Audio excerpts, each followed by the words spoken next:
The sharing of biased and false news has become all too common on social media.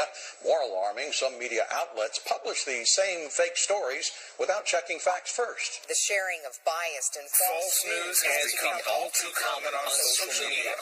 More alarming, some media outlets publish these same fake stories without checking facts first. Unfortunately,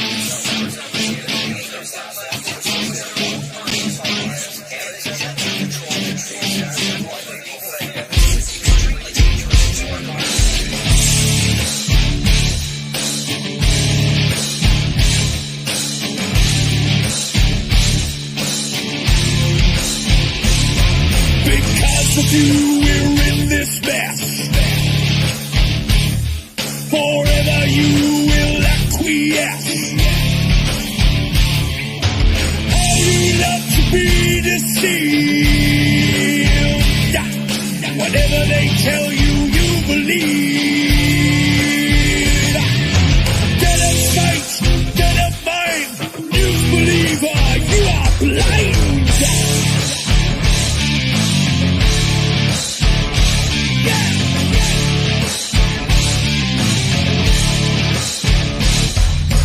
Critical thinker, you are not.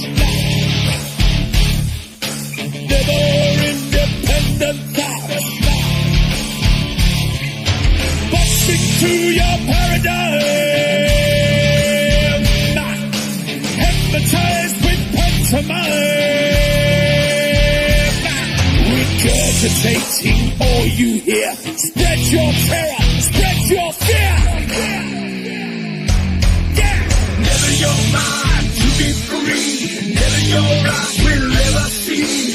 Lick the boot of tyranny, begging for your slavery. They who have remote control, the TV know your very soul. Salute to the great deceiver, television watching news believer.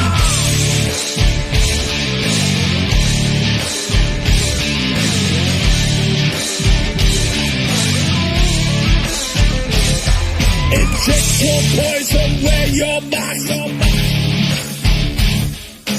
All they have to do is ask. Never questioning authority. Blindly following like sheep. Yes sir, no sir, free backs fool. You television watching fool.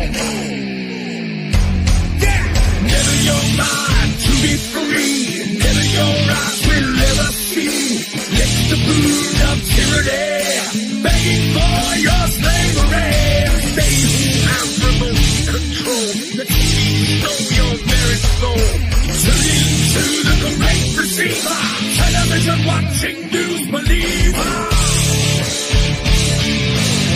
This is extremely dangerous to our democracy. Extremely dangerous to our democracy. This is extremely dangerous to our democracy. This is extremely dangerous to our democracy. This is extremely dangerous to our democracy. This is extremely dangerous to our democracy. In their world forever locked. Into their world forever boxed. Reality you leave behind. A prisoner of your own mind. Forever you will be deceived. Never, ever to be free. Never your mind to be free. Never your eyes will ever see. Lick the boot of tyranny, begging for your slavery. They who have remote control, the TV know your very soul. Salute to the great deceiver, television watching news believer. Never your mind to be free. Never your eyes will ever see. Lick the boot of tyranny, begging for your slavery. They who have remote control, the TV know your very soul. Salute to the great deceiver, television watching news believer. This is extremely dangerous to our democracy. This is extremely dangerous to our democracy. This is extremely dangerous to our democracy. This is extremely dangerous. Everybody's gonna get fucked up.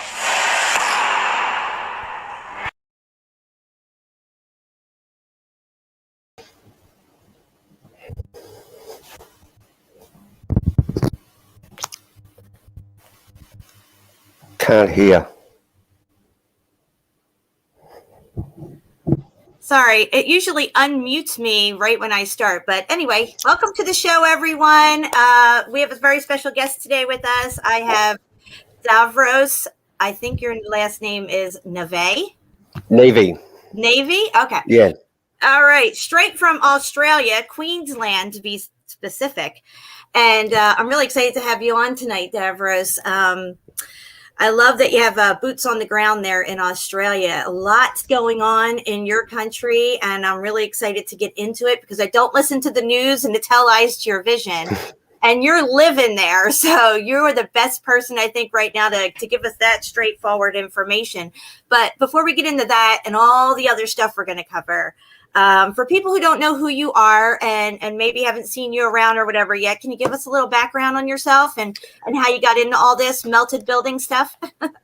Well, thanks for having us on, by the way, Jen. It sort of started a couple of years back with Meltology for me. I stumbled across Jerry's documentary, just flicking through channels and things with other people. I can't remember exactly how I found it.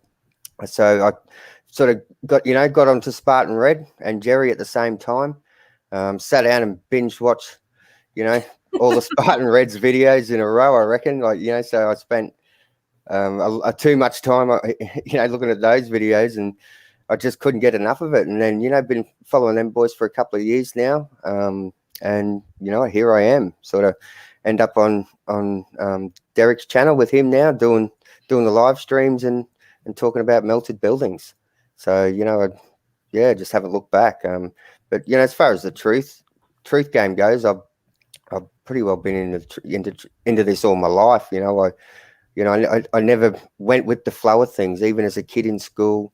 I just knew it was all wrong, and to me, I just didn't want to be there. I knew it was all just bullshit, to be honest with you. So it's, and then we get labeled the troublemakers for that because we don't have the attention span for school. We don't focus. We could be A+ students and stuff, but we just for me it was like, and even my son experienced it.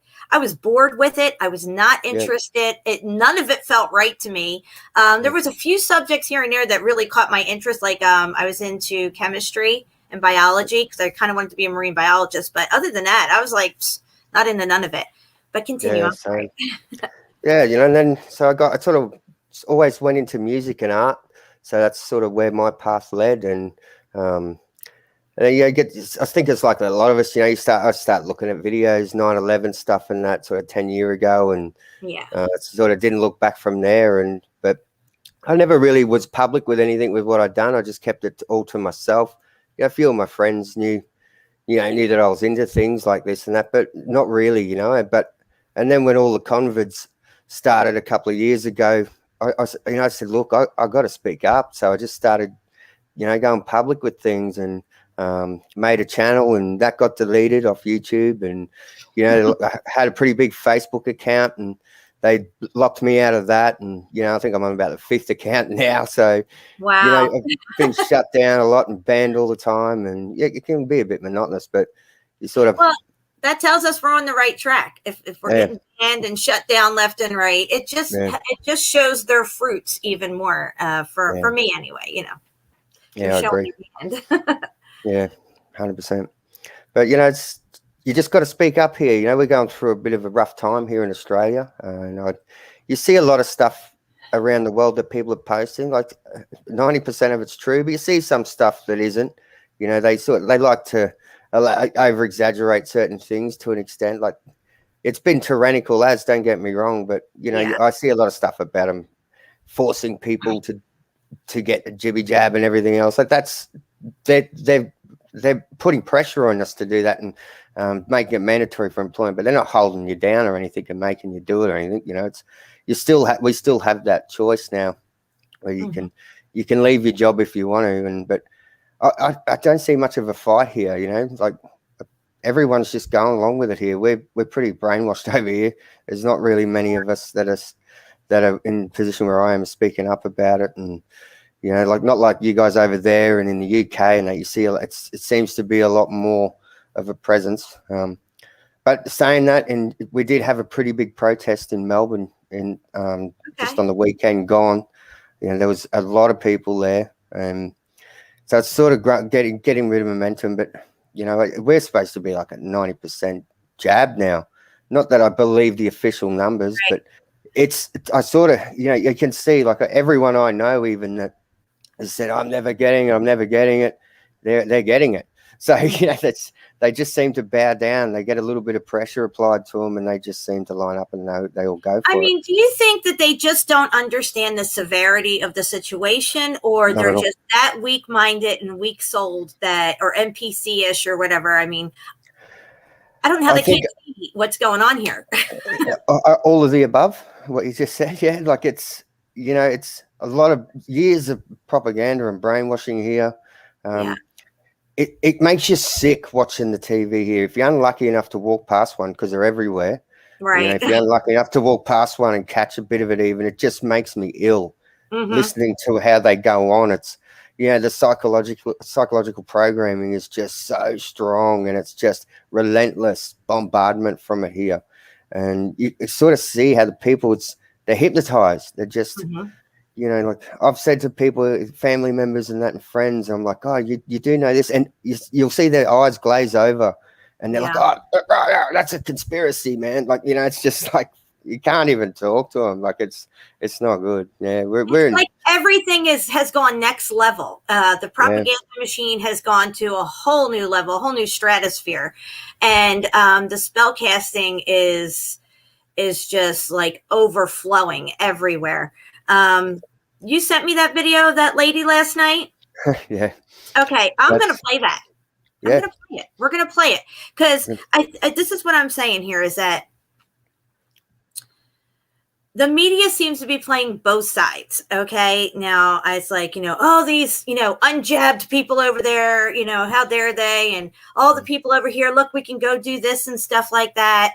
And then you have these extreme people on the other end that are like, oh, you're all going to die because you got the jab. And the other people are like, you're going to die because you didn't get the jab. And it's more division. And then you'll hear certain news outlets, like over here, it's Fox News, who are talking about how this is horrible. They shouldn't be doing this. They shouldn't be mandating it. How dare they do this to the American people? And they sound like they're on our side. And they actually spit a little bit of truth here and there. But that's that controlled opposition. They're both controlled opposition. That's the same here. In the middle, getting played by these two people. Two entities, you might say. But it's the same here. Yeah, it's like one side. It's like you've got two sides of an argument, but they're both on the same argument. Like one side, they're saying, oh, they'll criticize like the opposition leader for the political party, but they're both saying the same thing. At the end of the day, it's very well crafted how they do it. What it is divide and conquer and create schisms amongst the people. Okay, and this is going on everywhere right now across the board. We are being spiritually attacked on personal levels, within our communities, and on a physical level out into the world that we go out into and do our thing and shop and everything. The people around us. Yeah, it seems like what's going to happen out of all this is they're going, like they always wanted to do, destroy your enemy from within. They want to pit us against each other. Exactly. And that's they, them, those, the dark entities, whatever. This is a spiritual battle, guys. And we're stuck in the middle of it. And I think the melted buildings plays into this as well, because all is being revealed during this time and that we're in the apocalypse. This is why we're seeing so much stuff revealed. Now, if you roll with me with this for a second, they knew Flat Earth was going to come out. They couldn't stop it. So what they would have to do is infiltrate it and then create divisions within it as it goes along. So the people can't fully come together and comprehend what it is we're on and what it is. So even though you may think it's flat, you would be steered into another direction of what created it? Is it some sort of simulation? A lot of people think once they realized it was flat, that it was some kind of infinite plane, like on a computer simulation, where that has some sort of boundaries and borders to it that you can't get through unless you have a certain code. And then there's other people who went the spiritual way, that the creator created it. So this shows them that they have a division there that they could work with and get people in there and steer them certain ways. So even though they can't stop the truth coming out, they can steer the narrative of that truth. And I think that's what's going on across the board with all this stuff. I'm sorry. 100%. No, I totally agree with you. You know, and there's so much divide with everything at the moment. You know, and it seems to be escalating sort of recently. Like you've seen, there's a rift in the truth community, a big one. You know, like it's difficult to explain, but you know, you see these people supposedly passing.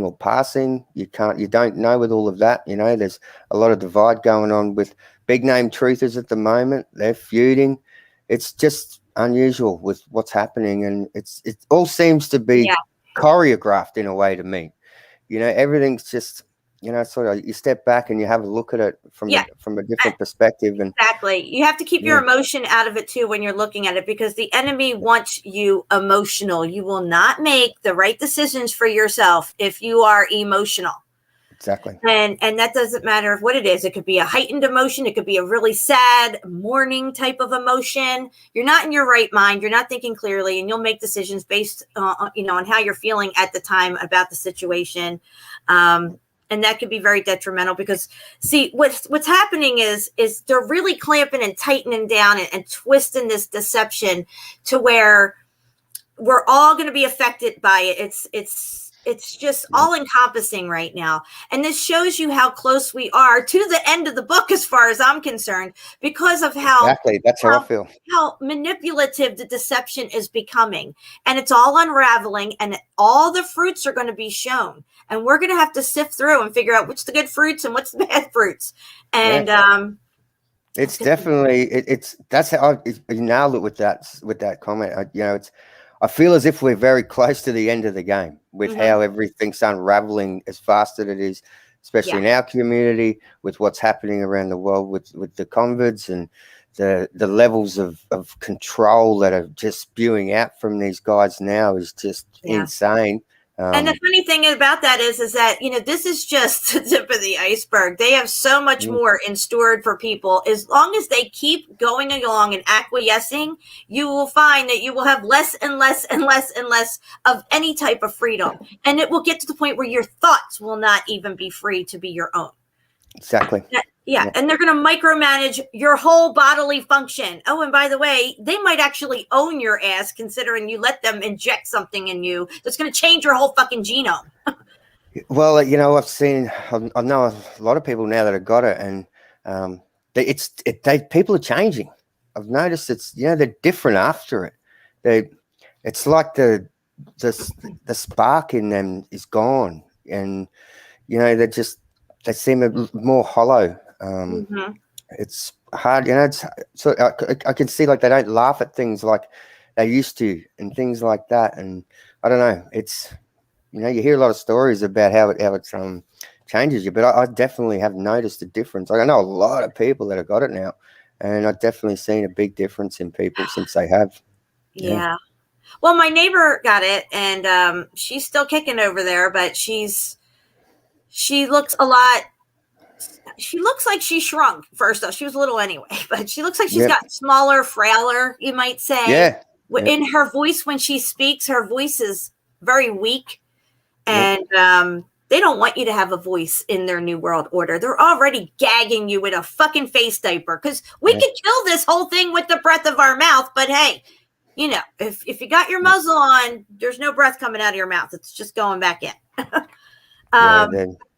I've noticed something different with my neighbor, and my husband noticed it before I did, because back when she was kind of social distancing from us, when we would talk across the yard here, he was a little close to her, and he noticed her eyes had changed. Her pupils are usually, you know, your pupils are round. Hers are having something coming down off of the pupil. like as if it's Yeah. shaping now and stuff. Yeah. And I noticed it too, and I was like, oh God, like what is that? It doesn't look like it's a cataracts or anything. It looks just like her regular eye would look. It's just a pupil's changing. I don't know what that means.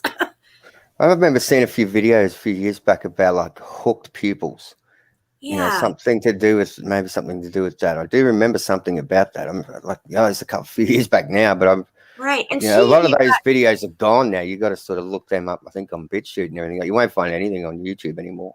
Yeah, that's really hard to find. Pretty stuff. well there. Yeah, it's getting more difficult to find things. But I do remember something about a hooked pupil. So I don't know what that symbolizes or anything, but yeah, it's 100% changing people. I've seen it firsthand. Well, we were all expecting, at least I was, I don't mean to interrupt you, that people were going to drop off quicker than they are. Yeah, I thought the same. Really, they said if you had gotten the jab, you would have less than 2 years. So we're only like, let's see, she got hers back in April, May, June, July, August, September, October. So we're like 7 months away from when she got her original too. The one that begins with an M. So, I mean, I don't know. I'm sorry. Continue. I didn't mean to interrupt you. No, you're up. Go for it. Yeah. But I can't remember what I was saying now. But I think also it's sort of like a luck of the draw as well. Like like there's lots of stories about a certain percentage being a placebo. So you might have 1 in 4 chance of getting a bad one, whereas people are going in and. I think it's just got a lot to do with luck of the draw. Yeah. Well, no, I think I would disagree there. These people are methodical and they know where their shit's going and who it's going to go in. So they have an age group. So when you go, you don't just sit down and they just stick it in you. You're going to have to fill out information, give your age, your identification and everything. And then It's you're more going to targeted. get that dose. So if they want certain people to be okay, and other people to be okay just for a little while, and then, they have this whole thing orchestrated out. They're not going to let anything come to chance. I don't feel. Yeah, no, I agree. Yeah, it makes sense. Yeah, I just it's just some people that seem to be right. That's just I don't know. But yeah, I mean they're all right now, though. I mean, who knows what's coming down the road? And that's the thing. It feels like right now, it feels like the other shoe's about to drop. I don't know what that looks like, but I think whatever that shoe is, it's going to reverberate through everything, your communities, everything, everything that's happening. Now, do you have that video? Do you have it lined up, and do you know how to do screen share? Because we can watch it off your end. If not, I can do it. Yeah, if you want to share it, I haven't got it set up. I think it's on my other computer, so I haven't got it on this one. All right. I'm going to show this video. I don't know what's going to happen to this stream if I show it, but you guys, I just want you to see. If it doesn't work, I can flick it over from a hard drive. Just give me a second. I'm just trying to get my Facebook to cooperate with me. Okay, here it is. Let me go up here, get this lady ready. This jackwagon, I should say. Psychopath. Uh-oh. My Facebook does not like StreamYard. Give us a second and I can do it. It's no problem. Okay. I don't know why, but these two just don't mix, Facebook and StreamYard. Okay. Just give me 30 seconds and I'll set it up. Take your time. I just got to flick it over from a hard drive, that's all. I'm reloading my Facebook anyway. I do have pictures I'm going to present here eventually. We'll see how that goes. So you're in Queensland, right? Yeah, I just moved out from Melbourne. Luckily, they opened the borders up. I was in Melbourne through the whole lot of the first lockdown. But then at Easter time, they opened the borders up briefly it was only for a few weeks. And I just seen my opportunity and just sold pretty well everything I owned and got out of there and come back up to Queensland. So it just seemed to be a bit behind the 8 ball as far as Melbourne. Victoria was just tyrannical as, and let me ask you this. Who owns is it England, the Queen of England, that has power over Australia? Okay, so this is why we're having this tyrannical stuff in Melbourne and Victoria. Yeah. And Queensland, I guess that's after the Queen as well. Yeah, it's all the same. It's all one entity, obviously, that runs it all. It's like same as Canada. Canada's a monarchy as well. So Right. the monarchy state countries have really led, this New World Order front. They're Yeah. just running with it. You got that stuff rolling out in Canada, hardcore, tyrannical as mandatory, everything. Same here in Australia. But there's certain states. So Australia's broken up into states and a couple of territories, but they're all got their own little spin on it, they're all sort of playing us against each other too. Even, it's like, oh, the New South Whalers are going to go up to Queensland and bring this, after. It's like, there's just madness watching the psyche of these people. Like it's like, they just don't get it. It's like, we're all one. Like, can't you see that? Well, like, look at this lady that we're about to show. I mean, she's nuts. Clearly, I mean, bouncing a kid on her knee, saying the stuff that she's saying. I was flabbergasted. I couldn't believe it. Yeah, I don't have it ready yet. If you have it ready, I'll be good on your end. Still looking for it. I've just sent the share screen request to you. Okay, here we go. Gotcha.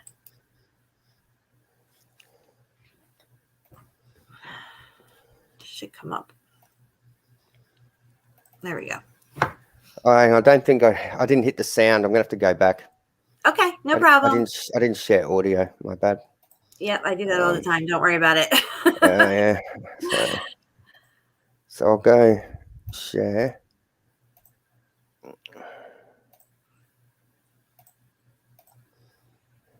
All right, here we go. All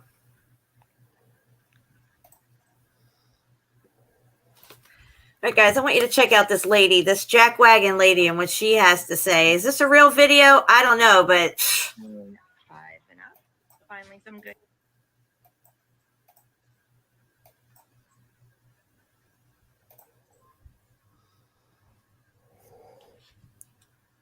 Finally, some good news. Kids can get the vaccine 5 and up starting next week.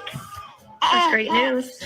And as soon as these guys can get it too, all bets are off. You anti-vaxxers, all bets are off. All bets are off. Yeah, if I can spread it like unknowingly after that, I'm gonna sneeze on you, a lot of you. A lot of you. All bets are off because we're all done. We're all done with you. So as soon as these guys can be safe, screw the rest of you. Screw the rest of you. Because we're done. We're done. Yeah. No more kind liberal here. Done. Sad thing is some of your kids will die, but I hope they don't. Maybe they'll just take your kids from you. That'd be good. psycho bitch. Hear the audio on that? Psycho bitch. That's all I got to say. Psycho bitch. Just crazy stuff, isn't it? Just look at their eyes. Like it's like it just, like she had a bit of eye makeup on, but Santa's eyes just look black and hollow, and just crazy. It's nuts. It really is. These are definitely profane times that we were in, and profane times calls for profane language. So that's why I'm always dropping F-bombs because yeah, that's it. We're known for that over here, us Aussies. It's So let me ask you, how close are you to Pine Gap? About 1,000 kilometers. That's in the middle of Northern Territory. So I'm directly east of that in a way. Have you ever been over that way? When I was younger, I went all through there. I've traveled all over Australia, but I never knew what it was back then. Like if I could. Now, with the knowledge that I have now, I'd love to be able to go back around and look at a lot of these places. But apparently you can't see too much from the majority of it's underground. So it's right. You can see a few vent sort of shafts sticking out and different things, but you can't see a lot above ground. I think there's a lot of stuff going underground on in Australia there. And another thing that I had heard from, I don't know, I guess it was this lady called JCK. She's kind of like a remote viewer or something, intuitive. She said that the entity known as Beelzebub resides under Australia in that location, like under Uluru. As rock. In another dimension. And he's the Lord of the Flies, Well, I find it interesting that it seems to be riddled with flies out there in the middle of nowhere and there's nothing around. But when you watch those gold detector people, they're fighting flies off like there's cow shit everywhere. Like, what's going on? Where are all these flies coming from? It's funny. You can be driving along in the middle of the outback here and, in the middle of nowhere, and you pull up and there's flies. It's kind of like I've even sat in a car and you kill one fly and you kill another, and then another one will just materialize. Even it's like they just keep coming back. Yeah, and it's very strange. But very, very strange. It's with Ayers Rock with Uluru. There's certain places out there where even the Aborigines, they won't go. It's like it's like they know it's not right, these certain areas, and they say no. Dude, you're not going to go there. They know something's up. Yeah, they know. So it's I've spent a lot of time with Aborigines over the years when I was younger, and used to make didgeridoos. We made that didgeridoo that's sitting behind me. So I was lucky enough to speak to a lot of Aboriginal elders and things. I wish I could go talk to some of them now with new knowledge I have, but even in the past, like, it's different stories they tell you about locations, and with Dreamtime stories they call it, and learn a lot of remote places where they just won't go. Down on like the Nullarbor Plain in South Australia is one place down there. There's certain sections there, the Bunda Cliffs and stuff, where apparently they done mass sacrifices and pushed people off all these cliffs years ago, and there's some stories there. What do you know about Black Rock Mountain? Not a lot. Just it's another spot where people go missing, they disappear. Nobody wants to go up in there. Yep. That's definitely a melted building. I did a whole show on that. And Hanging Rock's another one. There's a movie on that, Picnic at Hanging Rock, where apparently some girls went missing years ago. But it's called Hanging Rock, and that's in Victoria. That's an interesting place. There's a few places that I've been when I was traveling to, like Talia Caves. That's a real good spot to look up in South Australia.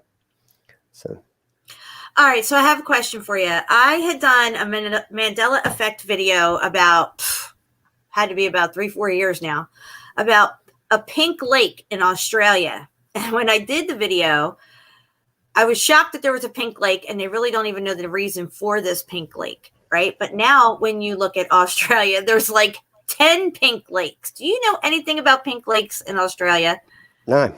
First I've heard of the pink lake. Very interesting. You should look into it. Yeah, I've never heard of it.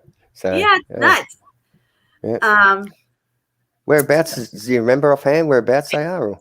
I don't remember, because it's been like 3 or 4 years. And it's probably been about 2 years since I found out that there was more than the one pink lake. And I have a friend in Australia that her name's Train Spotter. I've been friends with her for quite some time on Facebook and stuff. She always sends me stuff. And I told her about the pink lake. She had never heard of it. And then I went back and told her, I was like, now there's like 5 pink lakes in Australia. Wow. It's bizarre, but you'll have to look it up when you have time. Yeah, I will. Yeah, I'll definitely have a look at that. Yeah. Yep. Yeah. All right. So what I want to know now is what type of areas have you explored so far with your new melted building eyes? And what if you have photos to go along with it, we can screen share and start talking about it. Yeah. There's a place near me. They call it the Glass House Mountains. Interesting name, Ooh. Glass House. Yeah. And it's about 5 massive melted buildings. So I'll jump in the share. I've got it here. So this is one place that I went to. Okay.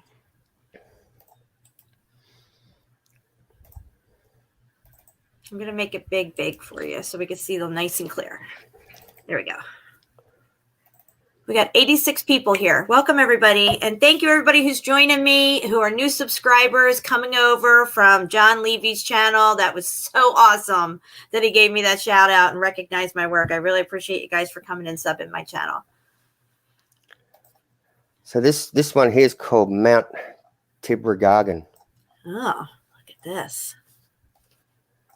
So it's I've got climbing photos of this yet, but they're on my other computer that just shit itself recently.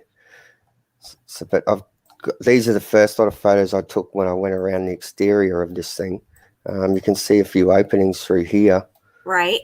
Same up in here. Very interesting.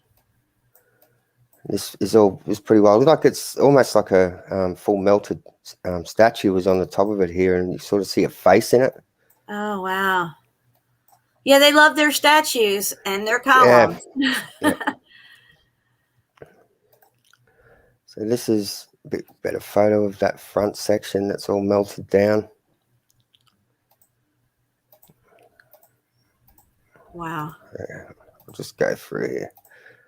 This is the other side of it. Sort of goes a bit sort of cubit style on the back side of it, and you can see distinctive block lines through here. Heck yeah. Have you tried to go up this thing at all? I've climbed it. I've got all the videos from it, but it's in my. I've just had a computer totally melt down. So, and I've got a friend fixing it. So I've got to wait. This is the back side. This is the trail that you go up it. Wow.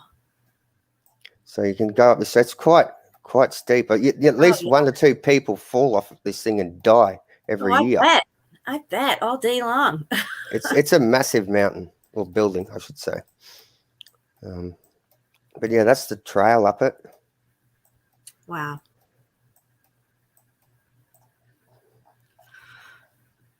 And we're only seeing the melted down version of this thing. This is what people don't understand. They can't comprehend that these things were more massive than what we're seeing. Yeah, these things are huge. There's a couple of.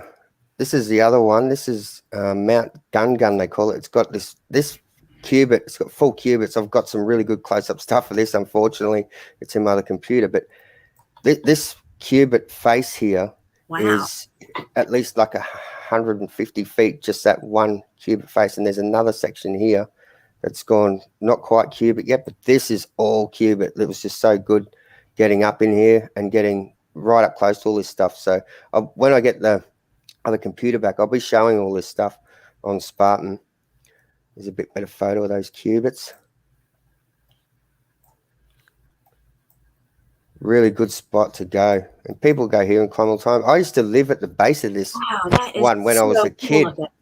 And used to climb up there and go camping all the time on top of it. Never even knew, but yeah, it was just amazing to be able to live right at the bottom of this thing.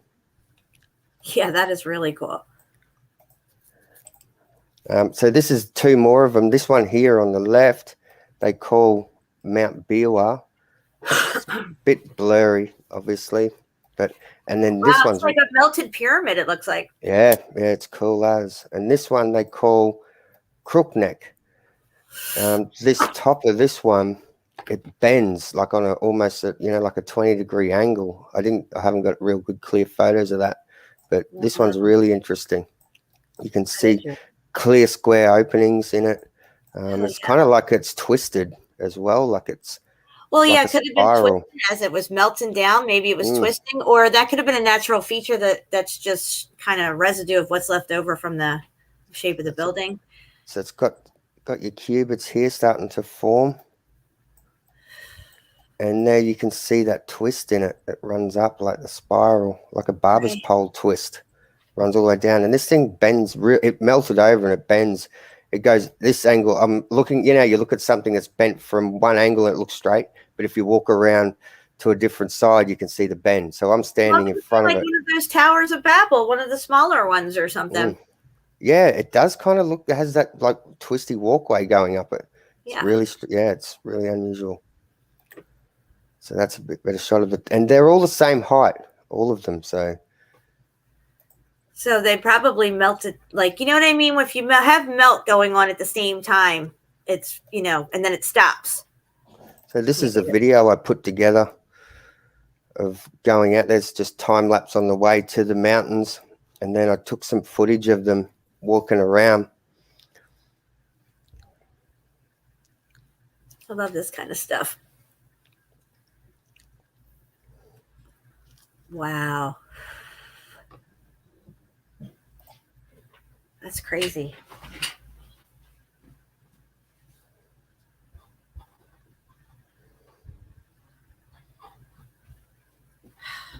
My cat just came in. So I sort of got it, that one opening there. You can see here, I go up. Wasn't the best.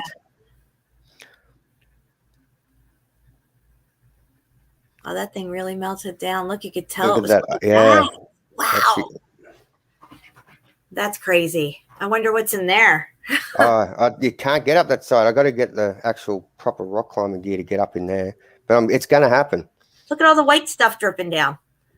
This thing's real. Look at that. I want to get in there. The doorway. And see the stairs there? It's like, look. Oh my God. That's epic. Yeah, and you can see the white stuff running down it too. Yeah, this is a great spot. It's just bad luck that I didn't get the rest of the footage. I've been up this thing, so it's so crazy when you have these new eyes and you see things differently and have a different perspective. Yeah. Everything is just so much more amazing.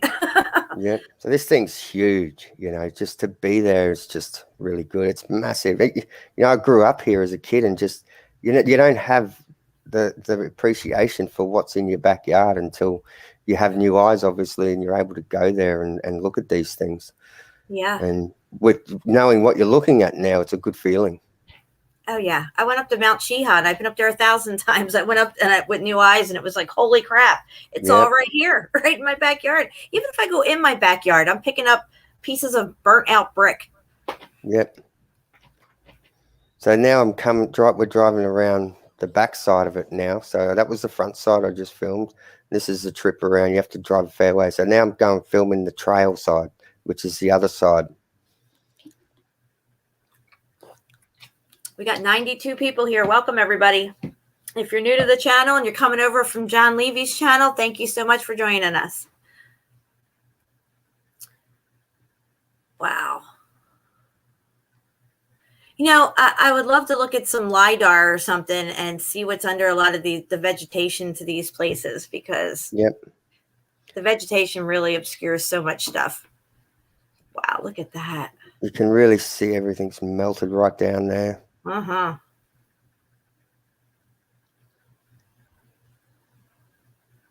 That's really good footage. Wow.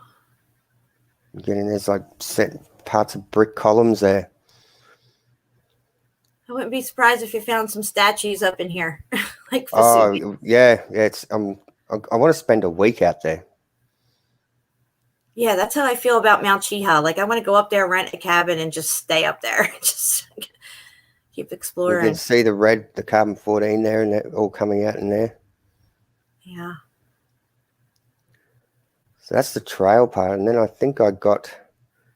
Yeah, this is the main cliff section that's where people fall off all the time. Like almost once a week, you see the rescue chopper going out there, pulled someone off this thing.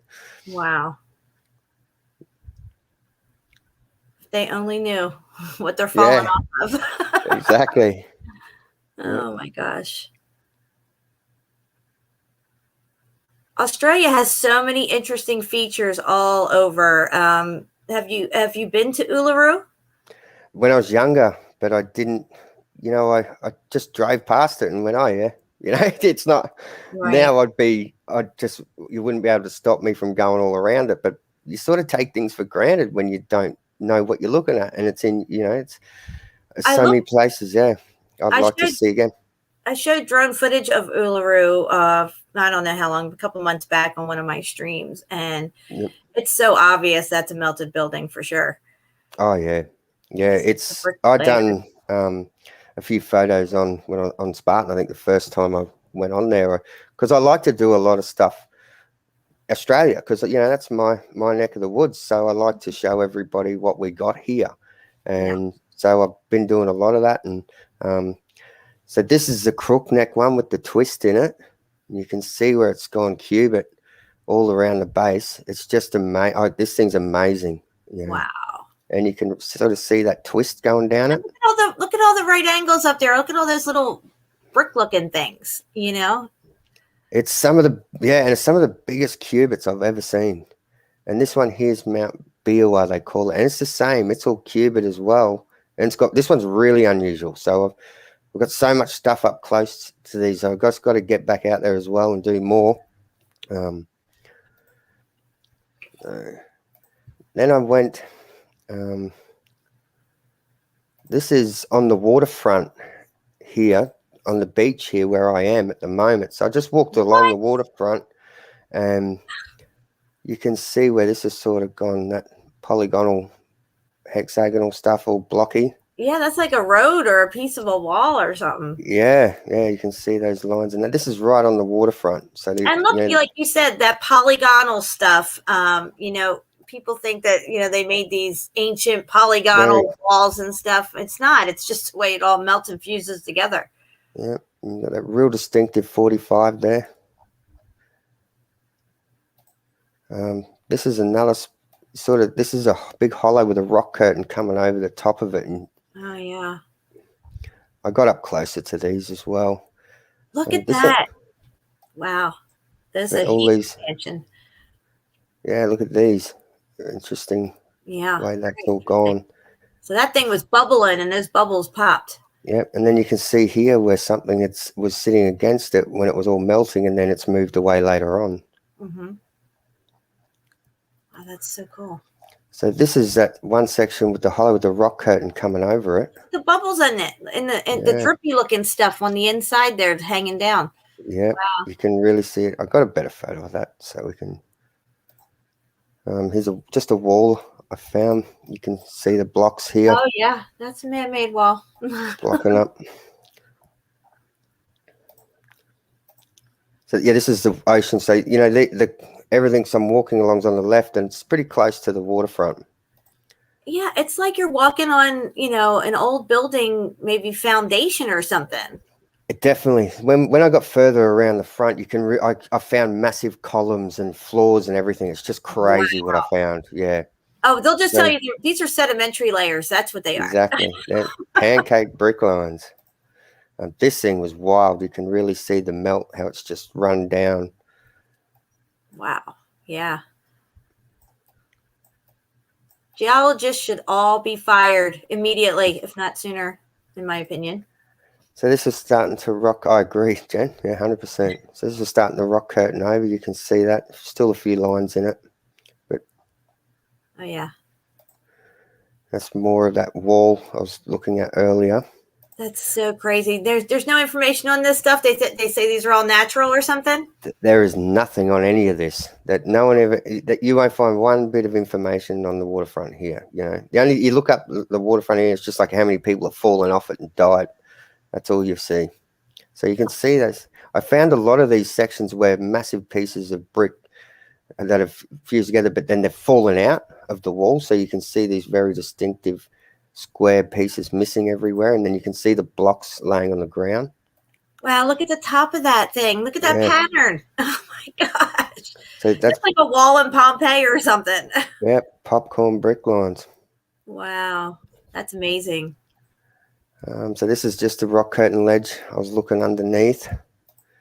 That's back along that edge. You can see the melt coming over here. That's a really good one. You can see it's all coming down. You can see the distinctive brick pattern through this still. Mm-hmm. That's really good stuff. This piece was really, really interesting. So what can you see here? 1 brick, 2 brick, 3 brick. See that? If you know what you're looking at, that's pieces of brick. That's same right. over here. Same there. See the brick lines? This is a piece of a column or something that's broken away, and it's white hot on the top. You can really, and you see that where it's bubbled up. Wow. But it's very, very clear pieces of brick there. Wow. That's phenomenal. And this is the other side of it. This is the top side of it. So you can see those bricks lines in it, but it's white hot and really bubbled up. That's incredible. So this is the remnants of a floor that's slowly getting eroded away. You can see the floor pattern in there still, but it's just getting eroded away, and you see those lines there. So I'm getting a bit further around the headland here, so that the wall's starting to get a lot higher. So there's more starts to come to light here. Wow, that's crazy. So this is looking back at where pieces have fallen out in very, very right angle square shapes, but you can see there's massive block lines, really hot on the top it got, but then a different transition of heat through as it went down. This just looks like melted concrete floor. You know, you can see those melt lines, and then it's sort of dripping like rock curtain at the edge. Wow. Is that like kind of thin, or is that like thick? It looks like it's fragile, like it's thin. It's like hard as concrete, but Wow. it's probably, I'd say, about a foot thick. You know, so this ledge is about, maybe 30 centimeters of drop. Gotcha. But he's in the background, you can see these square blocks, even if that odd right angle shape there. Seen a lot of everything is so cooked out. You could see the expansion holes on all the rocks and stuff. You could tell that they were super heated. Look at this. Oh my, this is amazing. Wow. You can see that distinctive block edge there running up, and the melt lines all the way through. 100%. This is all really, really viscous through here. So this is another wall I found as I got a bit around, a bit further. You can really see the bricks through here. Oh my Very God, clear. look at that. That's incredible, dude. Look at that. And they have nothing on this place. Not a thing. Geologists just consider this natural. How could they not see it? How could they not see it? I have no clue. Well, growing up as a kid here, once again, I never knew what I was looking at. We used to go hang out here when we were kids and, drink beer and whatever when we were in high school and there, and no one ever, we didn't have a clue. But now I went back along and I was, it's just. There has to be. Oh wow, There has to be geologist gatekeepers out there because it's their job to look at this stuff. Somebody must have figured something out, like, hey, why is this random brick in here? Exactly. And then there's the gatekeeper geologist that comes along and, mind wipes them or something. So look, exactly. This looks like I don't know, sort of really balloon rock out, but it's sort of like a floor or a roof of something there. And then it's underneath, you can see an opening, an archway. It's like a pillar that's sort of buckled under the pressure of this when it was heating. Right. So I was going to spray paint brick falls probable. I found this little thing quite interesting. That's probably it's about sort of maybe foot wide, but you see, it's a crater, isn't it? Yeah. It's melted in there. That's interesting. Yeah. This thing's really interesting. It's like a piece of a column's dripped down and then spreading out here. And then this is really melted out in here. You can see it all scorched right out, and then it's folding back onto itself there.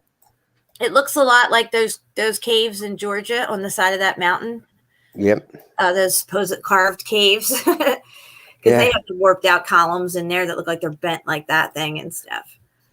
This is the front side of it. So you can see those sort of bubbly marks, and this is just hot dripping down.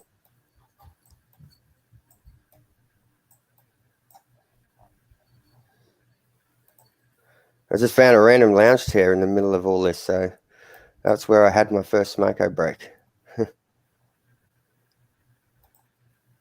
So now that the wall's starting to get really high here, you can see all those big blocks at the bottom, and you just see real distinctive lines in this. Wow, that is a whole building right there. Same here, you can see brick lines through here, all melted out. Same through here. You can really see those brick lines through that.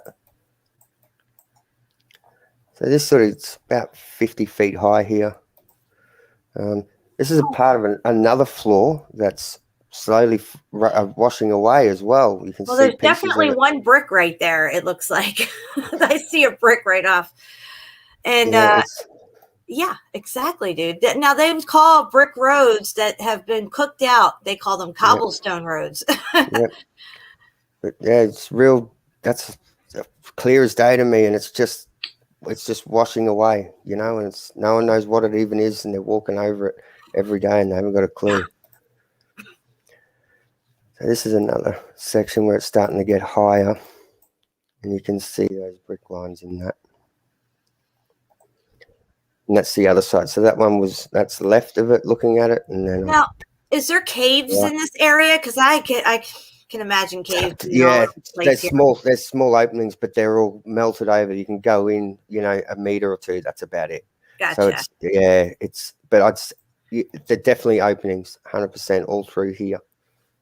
So this is a panoramic view. I'm right at the point, sort of looking back at it now, and you can see, right down through one side to the other. So you can see an opening in here, very square. Yep. This place is amazing. I can't believe all the stuff on the ground. It's just, wow. Yeah. Look at this. Oh my God. So all these massive blocks, all square. Right angle. There's perfect right angle. Right angles everywhere. Yeah. And you can see the line still in this, and you can see how it's heat damaged and bubbling up there. Mm-hmm. Another couple of big blocks just laying there. People don't know. You know what? I have to mention this because of how massive and square these melted blocks are here. When you look at the pyramids in Egypt and look at the ground that the pyramids are sitting on, it looks like this kind of big blocks, and they're all melted. Yep, it does. Yep. This is great stuff. Another angle of those blocks where it's sort of kicking out there. Right. 45 on there. Another big square block. These things are massive too. Like, I'm looking at these and I'm standing up on another block and looking down on this to take this photo. But if I stood next to this, it's the same height as me. And even up here, you can see those lines in that clear as day through here. Oh, yeah. You can see those lines. Yep. Another one that's massive. And it came out of the wall here. See? Perfect right angles. It's just falling out. And you can see the brick up here, that the melted brick is all mixed. It's all melted. You can't miss it. You can see the brick lines. Yep. You can't unsee it, guys. Same through here. You know what you're looking at? That's brick. That's and then those white lines in between the bricks is mortar lines, guys. They call them quartz veins now. Here's another section where it's fallen out, perfectly square.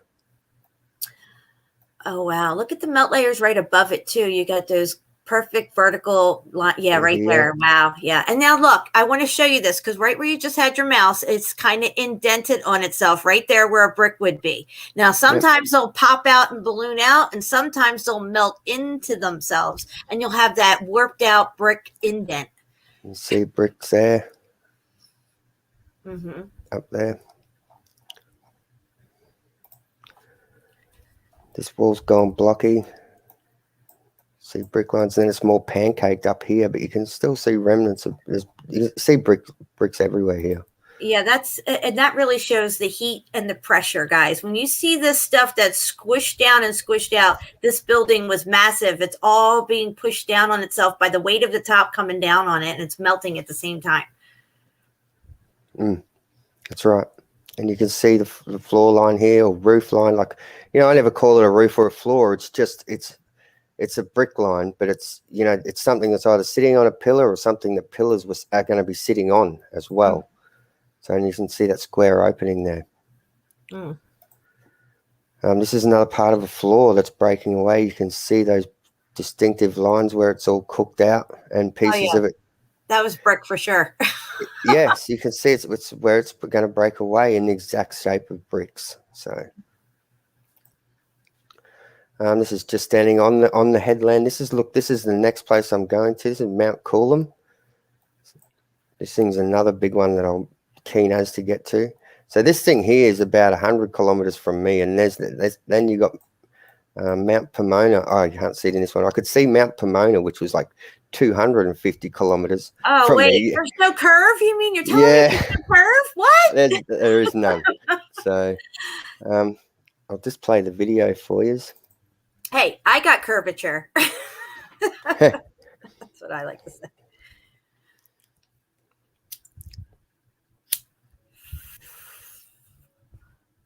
Wow. Now that's some cooked out rock right there.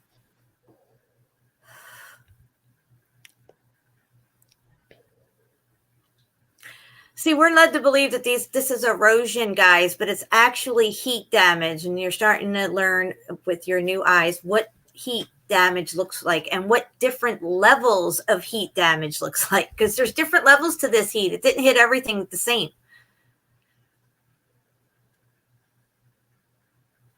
Wow. This looks like that Bimini Road that they found in the Caribbean. Yeah. Yeah. You can see that polygonal masonry style, they call it. Mm-hmm. Can't get a razor blade between it. It's just bullshit, the official narrative in it. Absolutely. Look at that. That is incredible where you are at there. I mean, it's just, look, those steps right there, it looks like. Yeah.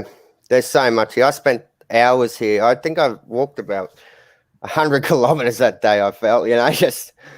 Wow. Look at that. You can see it was melting, guys. It's right there. Look at it. Like wax, just like it says in the Bible. God will melt the mountains, melt the earth like wax. Yeah, that's what happened. This is amazing, this little sections. You really see the rock curtain there. And you can see the way it's just gone bubbly all inside. Mm-hmm. Yeah, look at that. It almost got drippy.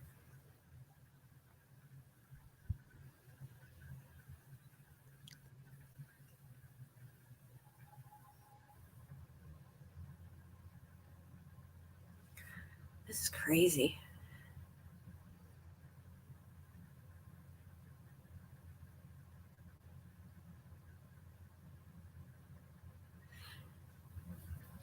I think the Great Barrier Reef was a building. I was looking at that, some of the structures down there and stuff. I mean, of course, there's lots of coral and all this stuff like that going on, and sea life and stuff. But it's an amazing place. I was lucky enough to go spearfishing on there years ago. But once again, I didn't know what I was looking at. So it was a beautiful trip out there to be able to go out and go snorkeling and spearfishing there. It's just an amazing place.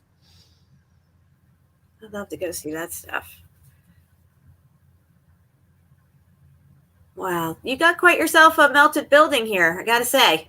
Yeah, this was a good location, and this is only just down the road from me. This one, so it's good. Right.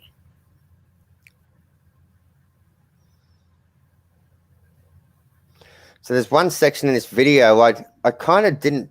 I picked up on it, but after watching this video back, I really picked up on things more. Mm-hmm. And looking at it. So when it comes up, I'll pause it and we'll have a bit better look at it. It's definitely columns with a distinctive floor with columns in it. You can see it really clearly when you know what you're looking at.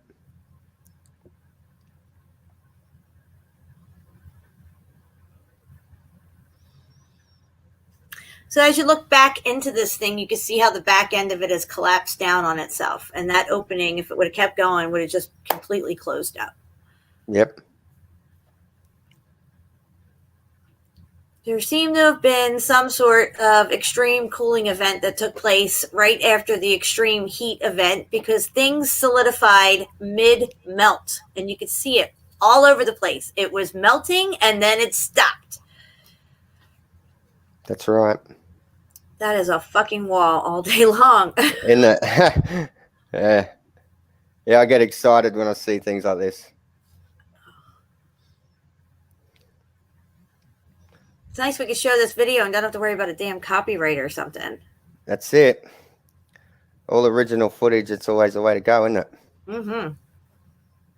Yeah, you got a good camera. Look, that looks like steps over there even. It's just nuts. Yeah, this is all taken. I got P900 I got.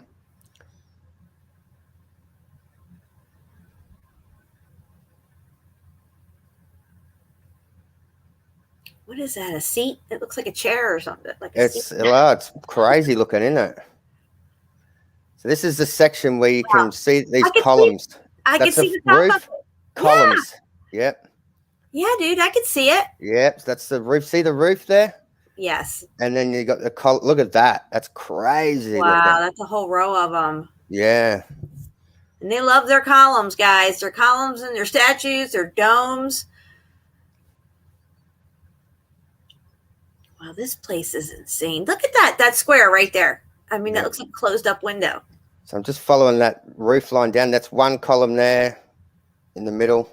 This is just nuts where I was here. It's really cooked out. So, but you've got to really know what you're looking at to pick the stuff out in this.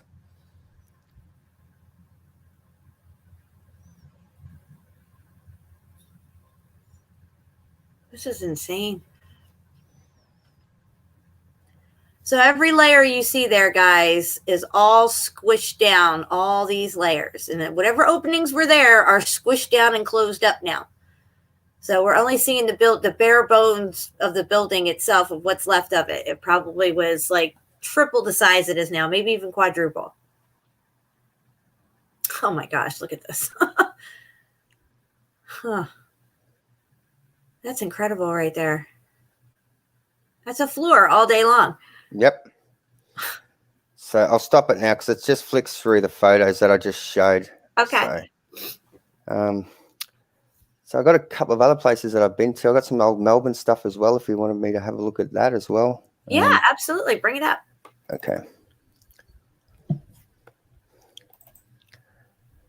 This is I just found this interesting. This is in the middle of Melbourne, an old world building, but they've loaded it up with all this crap. With all their modern tech. And I just found the sign on it, OMG fitting. It's like, oh my God, all right. Yeah, that's what the building's saying. Oh my God, get the crap off of me. Yeah, I just thought, you couldn't have done a better job with that. Good work. But yeah, old world building loaded up with modern crap. Wow. And this is a brick I dug out of my garden down there. This is what started me on the melted building journey back in the day, and so you could see those distinctive heat lines through that. I've lost a couple of photos. This bottom side is all bubbled out, really crazy style. So it's just a close up of those heat lines. Wow. Like you dug this up out back your house. Yep, this come out of my veggie garden. That's insane. Yeah. That's just the moon sitting in the clouds. Nice. It's just a statue, an big old world building in the middle of Melbourne. Well, see, there's an example of the facade that goes up around and borders some of the brick places. If they don't have the place fully facaded, they'll have the windows and the doors and these types of places facaded. Yep. So, this footing is as tall as what I am. So This thing's massive, this building. Then you've got this old cooked out wall in front of it. Those walls are everywhere. They're all over here. They're all over Massachusetts. It's like those walls are everywhere. It's nuts. You can see that going down into the brick flood there. So so you can see how small these people are here, standing up on the stairs. But this building's massive. Wow. So that's looking up from the bottom. Do you have a date on this place? No. I did have it, but I can't remember what it is offhand. I mean, like there's nothing in the pictures, like no plaques or nothing? No, there's one place I went to. There's a town in Melbourne called Melton, like Melton. I found that kind of amusing. So I did get a couple of dates on plaques when I was there, only because I got the sign. I wanted the melt sign. Well, you know what the closest town is to Black Rock Mountain in Australia? What's that? Cooktown. Is it? Oh yeah, well that's. I'll be able to go up there then because that's you gotta check that out. Yeah. That's crazy. Just don't go in, and we don't want to lose you. Yeah, but I'm not scared. So yeah, you can see those copper domes or whatever. It's still. And the columns. Now look at the columns there on that. Think of the columns we just looked at your little video. You see what I'm saying, guys? Better one of the columns, you can see where it's all cracking up. Yeah. It sort of gives you a good idea of what those roofs look like up close. Yeah.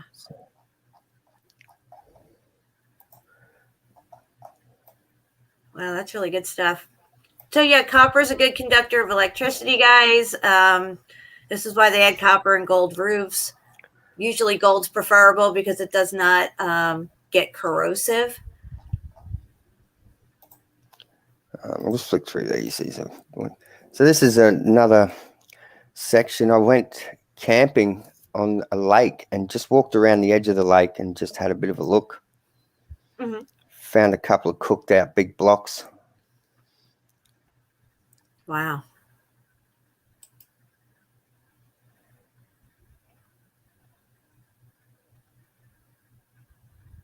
Really heat damaged on this waterfront. Yeah.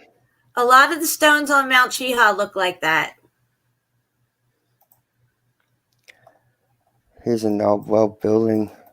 This thing's got This type huge of building windows. right here, this exact same construction was all over Spartanburg when we were exploring it. And it's amazing to me that they all have pretty much the same architecture, and it's always red brick, and brick's a supercapacitor. We've learned that. This is why the roads and the streets, everything was brick. So you can see the heat damage on this above here, these arches, and then it's cooked out. See? Yeah. Wow. And these doorways are way oversized for what it should be. You know, like you can see the heat damage under the arches there, pretty clear. Wow. So this is in Melton. So I'm in the place called Melton. Ooh, we got a date on this. Is there no dates on it? I can't believe they don't have a date on it. No, I did get a date on something, I'm sure. So I just like that. I just wanted to melt in there. They're telling us something in their own subtle way. It's melting. I think so, yeah. So this thing's weird. It's like it's been renovated maybe, but you can see old brick blocked out, and then sort of like new brick. They've sort of maybe done something with new brick around it. Yeah, something's going on there. Yeah, there's something weird with this. I just thought, it's interesting. Yeah, that is very interesting. So and I think maybe the brick around the floor is new. Okay, going around the building, it might be newer. And this heat came up from the bottom and only toasted this area on all four sides, like just ran up it in those specific sections. You know what I mean? Because I feel like some of these buildings have tech built into the brick as well, like metal rods and stuff, maybe types of rebar and whatever. I don't know. Kind of like we have electrical sockets built into our walls. So if electric's going to come through your house, it's going to concentrate at the circuits or the sockets and stuff. Yeah, I agree. So you just see that square block there, distinctive brick lines all through this. You can really see the brick lines there. Oh, yeah. This is just a random wall I found in the middle of the bush here walking. That's unbelievable. Look at that. You could probably walk right up there and pick a brick right out. I did. Yep. Of course you did. I'm sorry. So you can see these melted brick lines here, really clear, and down here. That's a close-up of that wall in one section. See those melt lines through there. You know, when Mark was on my show, he was showing those furnaces. You probably saw them with him. Now, I did. That one, you could see where it was all kind of like messed up. The most messed up one he showed, where you could see layers and layers and layers and layers of fucking brick. Yep. People don't comprehend when we talk about these places being made of brick and stuff. This is how they built them. They built them with their walls like sometimes 6 feet thick of brick. Yeah. Even that sometimes. That's why people don't know what they're looking at, and they see they see they call it a cliff face or whatever, and it's really thick. But it's the brick lines are thick. So that's that building again. Hang on, this might be a different one. Yeah, this is a different one I found. This thing was cool, but it's got like it had scorched out tech on the top. Massive, this thing, another one. Wow. And it's sort of going into new world crap here, but this thing was really cool. You know what it looks like to me, like at night, where you see the white borders on this whole thing, and the tech is all white right there. That's the parts that lit up on this thing. So you're walking down the street, and this building's lit up, outlined with all this stuff around the doorways, the arches, all this bordering lights up. Self-illuminating. Yeah, it's like something's missing, but it's still, you can see where that's been cooked out. So the tech, same as here. It looks, see, you get a good look at that. Yeah, it looks like it's been melted. Something was on the very top of that, and the other ones, there's probably some type of antennas up there. See, these are still got them. Oh, yeah. And these ones are cooked off. Yeah. This is a really interesting building, this one. When I was filming this, it even made my camera shake even as I was trying to film the tower. It was really weird, like it. Yeah, I didn't notice it when I first watched it. I'm watching it back. I'm like, wow, it really made my camera jump in a certain section.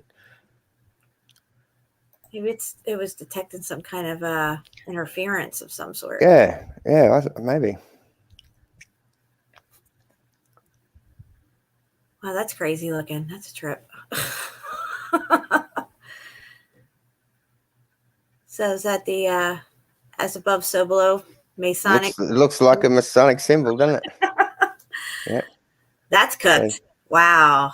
This was a cemetery I went to. It was like the start of last year, I think. Hang on, was it 20? Oh, no, this was in Easter time this year. Sorry. This was just before I left Melbourne. So you can really see that's cooked right out. Mm-hmm. I was a bit like Mark back in the day. I always loved going to cemeteries. You know, you find a lot in a cemetery. Oh, yeah. And I think there's a lot going on underground at cemeteries, too. So you can see where that's facades, like it's been cooked right out, but underneath you always see a red brick. You know, you always find that one brick. This is really cooked out. Wow. Yeah, it is. You can't even see the dates or anything left on that. Same as these are all heavily heat damaged. You can see that sitting in the brick flood. They look like car beds. They do, eh? Yeah. That's crazy.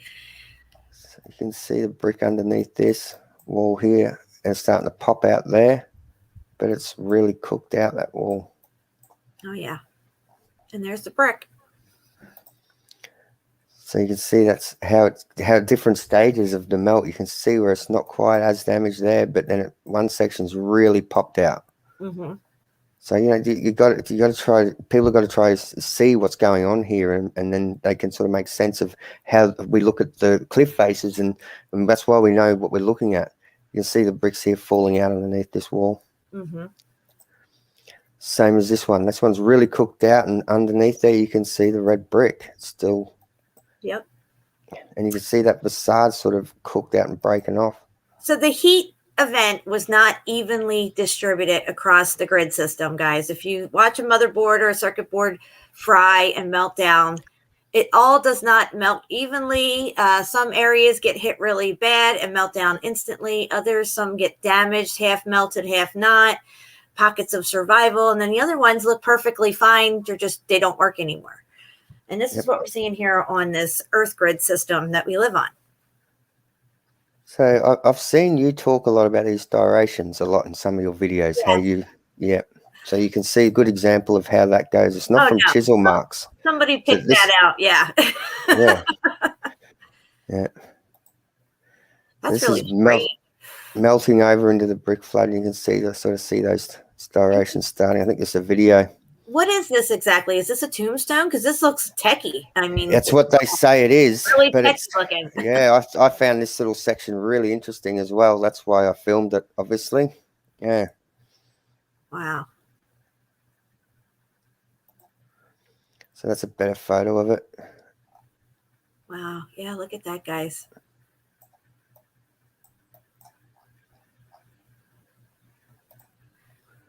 Other one. And this one's leaning over in the brick flood.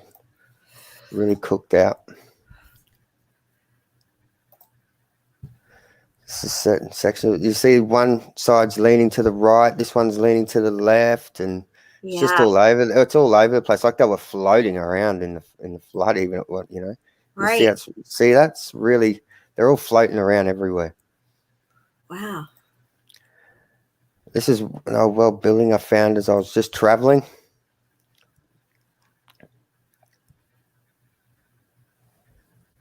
And it's still got some really weird tech left on the top of this thing.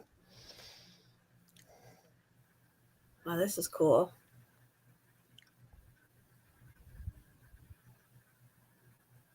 You can see there's something coming off it, running down, going up to that mercury ball maybe. Something really weird going on there.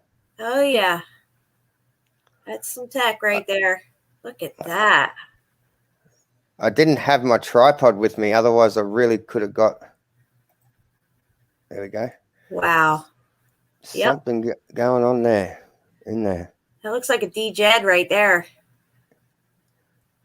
Look at that thing, guys. Wow. It's collecting energy from the atmosphere, but now it's Baroque probably. It doesn't work anymore. Baroque. Yeah. So this is just me doing a quick time lapse in front of showing you how big that door is. Yeah. Okay. Listen, I want to take a quick break and go to the bathroom. I'm going to put a song on, and it's probably about like a 3.5-minute song, and then we'll get back into stuff. Does that sound good to you? No problem at all. I'll grab a drink myself and All right. Sounds good. All right, guys, we'll be back in just a minute. About 3-4 minutes at the most. We do not consent to the wars you use to kill the poor. We do not consent to get taxes and mandatory vaccines. We do not consent to the GMOs that you grow. We do not consent to adhering your geoengineering. We don't consent to the floor and the water supply, blinding our third eye and keeping us compliant. We don't consent to the wars you wage every day, bombing innocent children hundreds of miles away. We don't consent to you hiding our true history, or your secret societies keeping it a mystery. Cause you've been lying to all of us for centuries. Now it's time we break through your green screen reality. There won't be a rock and turn for y'all to be hiding. You're unprepared for the upcoming uprising, and no denying that you've ruled for too long. And we're chipping away at your armor with each song. We use the truth to put an end to the abuse. Once you see what's to come, I wouldn't want to be in your shoes. You think we're just lambs lining up for the slaughter, but we're here to make your new world have no order. We do not consent to the wars you use to kill the poor. We do not consent to get taxes and mandatory vaccines. We do not consent to the GMOs that you grow. We do not consent to adhering your geoengineering. We don't consent to the chemicals you're spraying above us, and we don't consent to the criminals you're paying to run us. We don't consent to your false flag attacks and shooting hoaxes. We're standing up now and letting you know we're truly focused. We don't consent to your central bank or your corporation. We practice discipline, citizen insubordination. We don't consent to the 1% having everything. We don't consent to be puppets, we're cutting every string. I know one thing for certain, they won't control me. You had to have heard the name by now, they call me OD. I don't consent to the media telling lies to me. I don't consent to them engineering society. It's time to take over this shit, so now we're locked and loaded, ready for anything that happens at any moment. We're wide awake, there's no way that we'll ever go back. Never sleep again, and we wanted to let you know that we do not consent to the wars you use to kill the poor. We do not consent to get taxes and mandatory vaccines. We do not consent to the GMOs that you grow. We do not consent to adhering your geoengineering. We do not consent. Everybody's gonna get fucked up.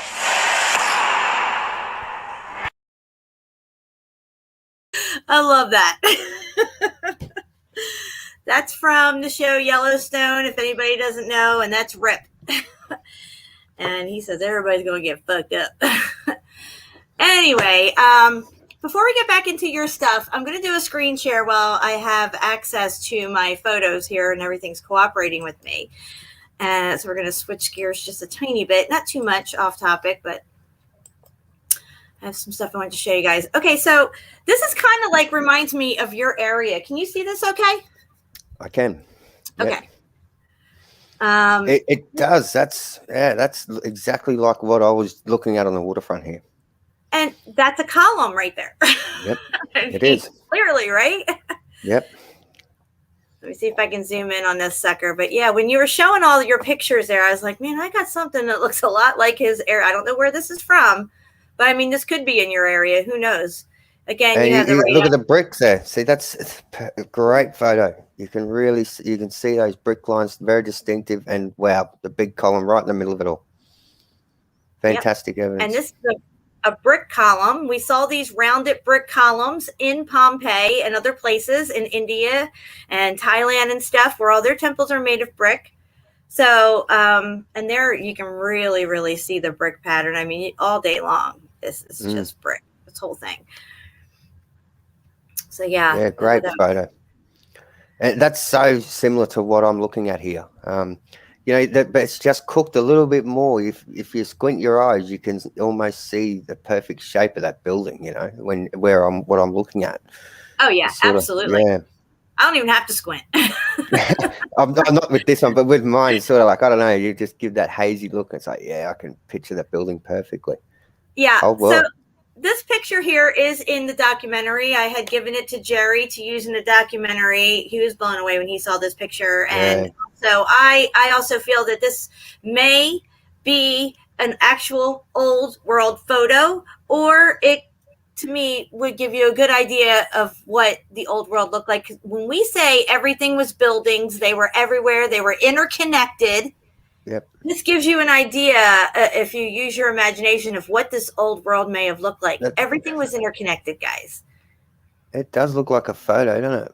It does look like a photo, doesn't it? Yeah, I mean, it does. look at this, guys. And these people look like they're kind of riding around in like what would look like maybe like the 20s or the 30s, maybe like the early 1900 type of vehicles, 1920s maybe. That's a good chance that's real. I'd almost go out and say that. And look at the train line there going into the building. Yes, you got a train going in the building. We're not even near ground level, first off. No. And this is what I'm talking about. We don't even know where ground level is in this reality we're in right now because everything's melted over. Here you have a whole walkway between buildings with a fountain in the center here, a roundabout right here. I think that's real. I don't know. I'd go out on a limb there and say that that's probably a real photo.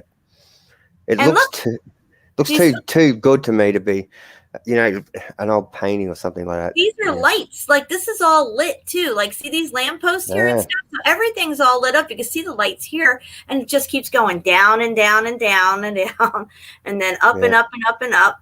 I mean, this is insane. Well, that's what a canyon looked like before the X Factor. It's a great example. Now it's a canyon, and and you've got those two sides, and it's just melted down together, but people just don't know what they're looking at. Exactly. Yeah, that's a good photo.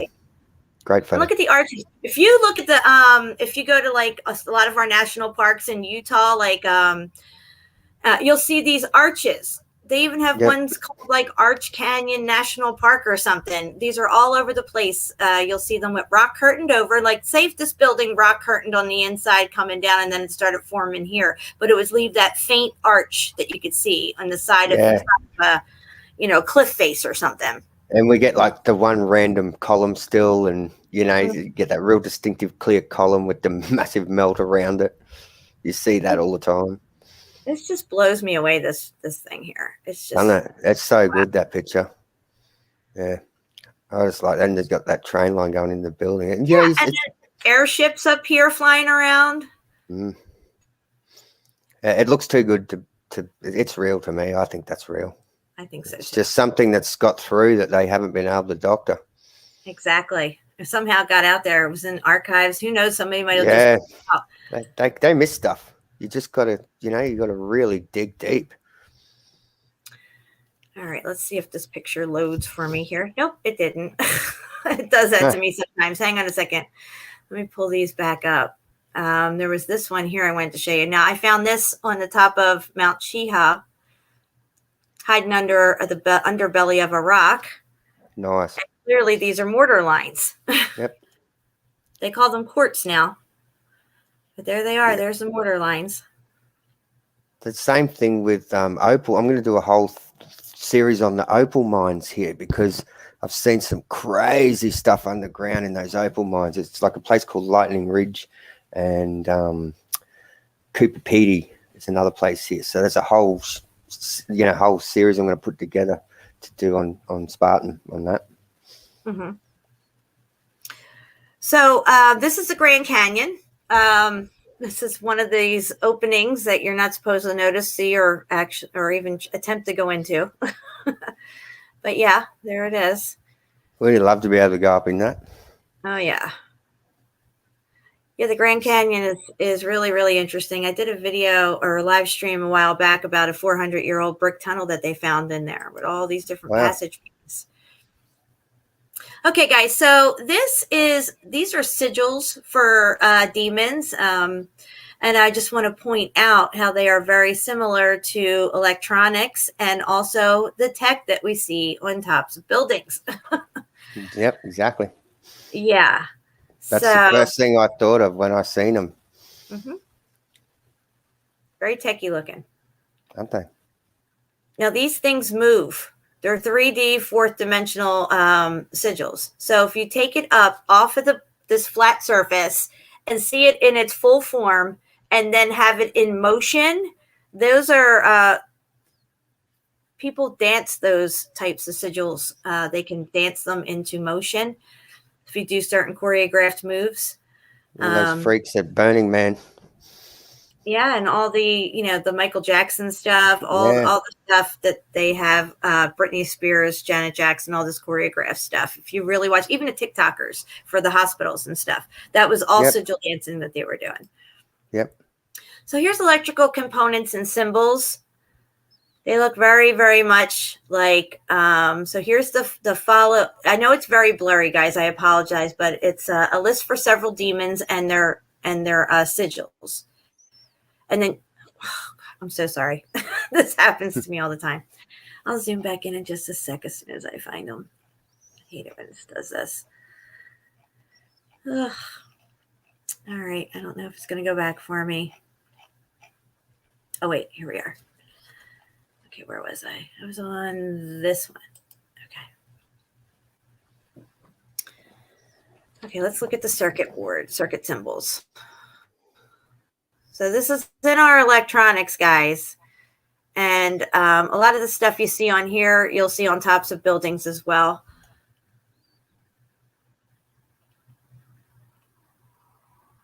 Now, how this plays into the X Factor and what type of people were here prior to it, I don't know. I'm just making an observation, but we see a lot of antennas that look like this over here. Yep.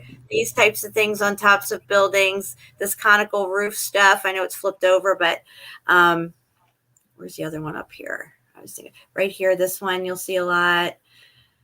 And so I just wanted to show that. I hadn't shown that one in a very long time. I wanted to just bring that one back up. And then I have, well, of course, this little meme here, which I agree with 100%. 100%.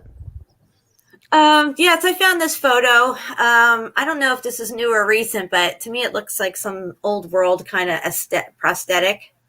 Doesn't it? Yeah, that's old world. For sure. Look at that. It's crazy. Yeah, I don't have any information on this thing, but and I know they can make things to look like they're worn and old and everything, but I just feel like this is some kind of a prosthetic left over from the old world or something. And then, oh, there's that stupid video. Sorry, let's get off that crazy bitch. Okay, here we go.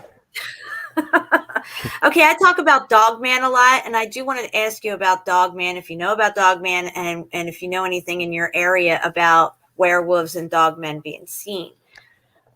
Well, it's we have yowies, they call them, which is, just you hear a lot of stories about that sort of thing, but I've never heard anything about Dogman. But I know that they call things by different names in different places, and there's a lot of sightings of what they call yowies here, which is not like a Bigfoot thing, but yeah, it's just a humanoid type thing. Right. Okay. But half animal, half human sort of thing. But yeah, I don't know anything about Dogman. We have a upright walking, what appear to be some type of upright walking canine with bent back legs. They call Dogman here. A lot of people say it looks like a werewolf, and they seem to be around. Right. But prior to the X Factor event, there may have been many other different creatures here. And I think some of them made it through the X Factor and came out the other side just like we did.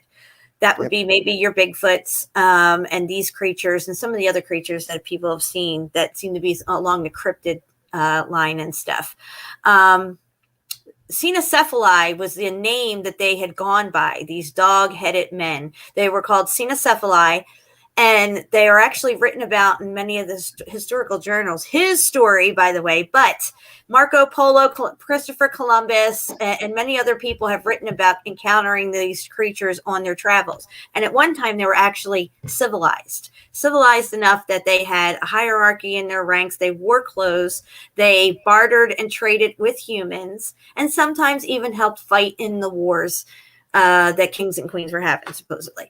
But since the X Factor event, they've lost their civilness, I guess you might say, their societal structure, and they're more along the lines of wild creatures to a certain extent, as opposed to being, civilized the way they were prior to the X Factor event. Clearly, they were impacted by it. Scattered to the wind, you might say, and then only to come back and reform later, but go on a more animalistic type of way, other than being like half human, half beast or whatever. But on this picture, the interesting thing is the date. And not only do we see a J here, clearly, J905, but there seems to be an A as well. An A with a dot, and then it could be a dot, but definitely an A right there, it looks like. And then J905. Yep. So that's interesting. Very. No, there's a lot of Yowie stories here for sure. Yeah. Be worthwhile having another look into that. And yeah, it makes sense that that things could have survived, no doubt. Mm-hmm.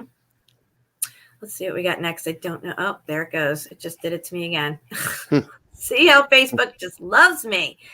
They just love me so much. They're so cooperative. Is that all I had? Be painful. I might have not had any more, I don't think. Yeah, that's probably it. All right, so we can go back to your stuff. Okay. I'll go. Share. Come off my screen share. Sorry, stop screen share. Guys, if anybody wants to donate to help support my work and my research and my explorations, because I'm going to be going on many explorations here soon, my Cash App and PayPal is linked in the chat. Every little bit helps. And if you donate $5 or more, I do send out some PDFs, and I have some new PDFs, guys. So $5 or more, I will send to your email printable PDFs. And we're going to get into this screen share now.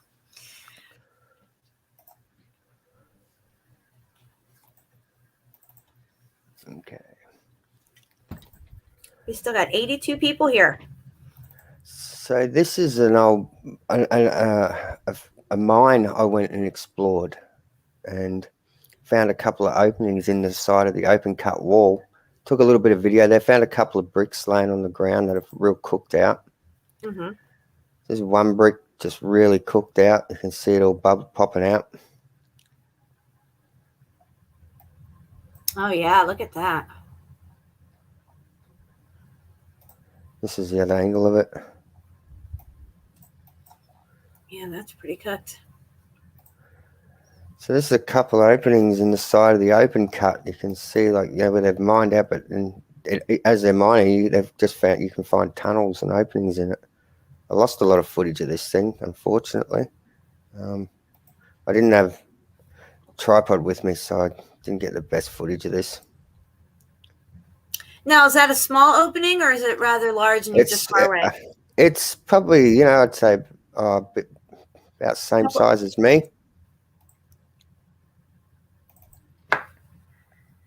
Some people just climbed up there and just, started doing their thing. So we got a strip mine here. Gold mine. Gold mine. Oh, well, you know what that mine. means. That was a building that melted down with gold in it. It's flat, people. Look at that. And they know where these gold mines are. They know where these buildings are located. They know what was in them. That's fair. They know where to look. Yep. So just a lot of cooked out rock all around it. Oh, sorry for this spinning around. Hang on, this is a terrible video, this one. But this one I found pretty cool. You can see all the carbon-14 cuts oozing out of the walls. Oh, yeah. You imagine the stuff they must find going down. They probably have some disclosure thing they have to sign that if they come across anything, don't talk about it or something, because they got to be running into shit down there. Oh, for sure. Have to be, eh? So I got some moon footage here if you want to have a look at that. Oh, yeah, absolutely. A couple of stars. This is all your P900 stuff? Yeah. Sweet. So this is, I haven't got a lot of it, but this is just a star from, you can see it's hollow sort of in the center. Wow. This is the moon video.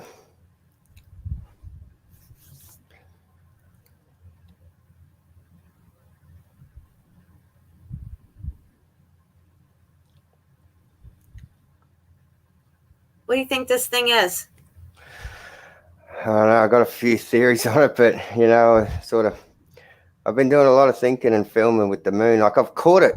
I got a video here where it turns off and on, almost like a fluoro light starting up. It's kind of weird. I've seen so many different things with this thing. It's so hard. I've been filming it for a couple of years, and I just don't know yet. I'm still Still thinking with this one. Have you ever seen a color around the rim of it?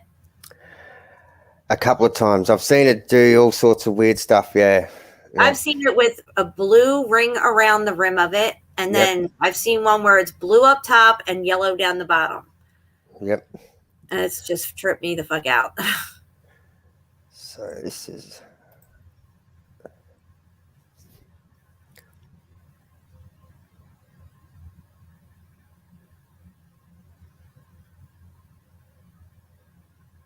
So it's in daylight, but you see, then you zoom in. Dude, that's so weird how dark it got when you zoom like that. Yeah, that's right. Yeah, it's very strange, isn't it?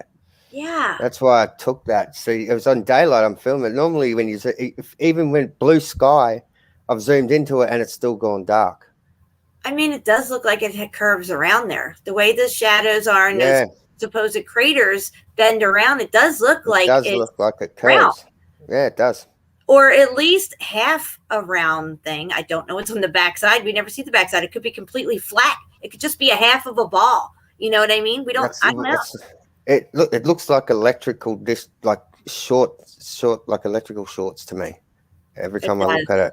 So this one is the video I caught of it flickering on and off like a light turning on. This is in real time, no filters, nothing's done to it. It's just how it was flickering off and on.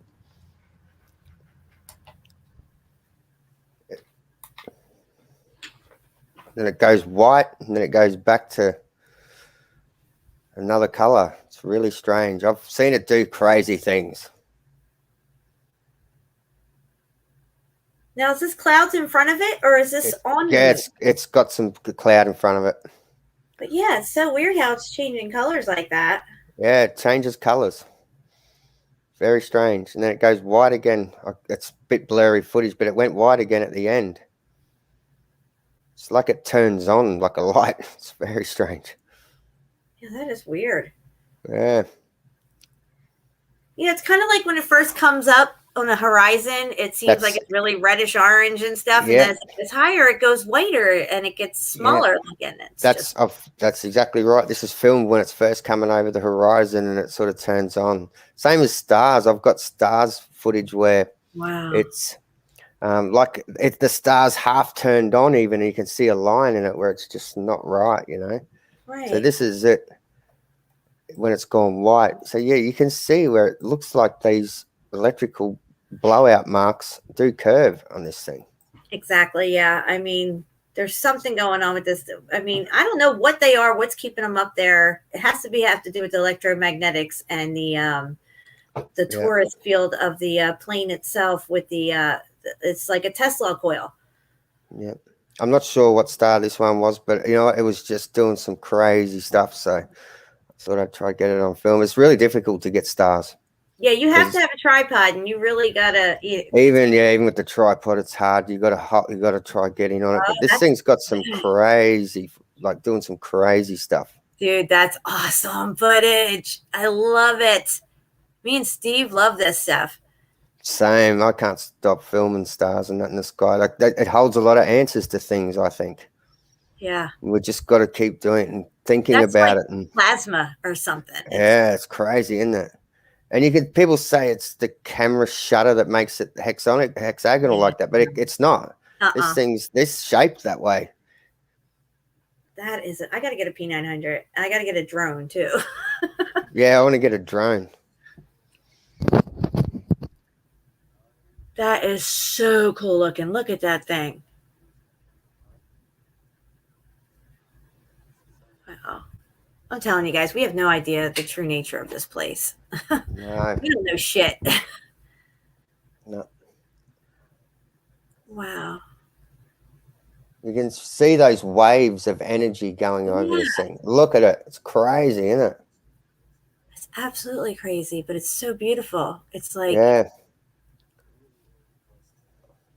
it's like it's alive. It is. It is. It dances. Pure energy. It's like that's what it is. It's pure energy. Tuned into a specific frequency that has these patterns. And they all have different flickers and waves. I've noticed, like some stars, they all dance different. and you can really see the different energy flowing around this thing. I just don't know what it is. It's just so many questions I have. I think this is just another moon video.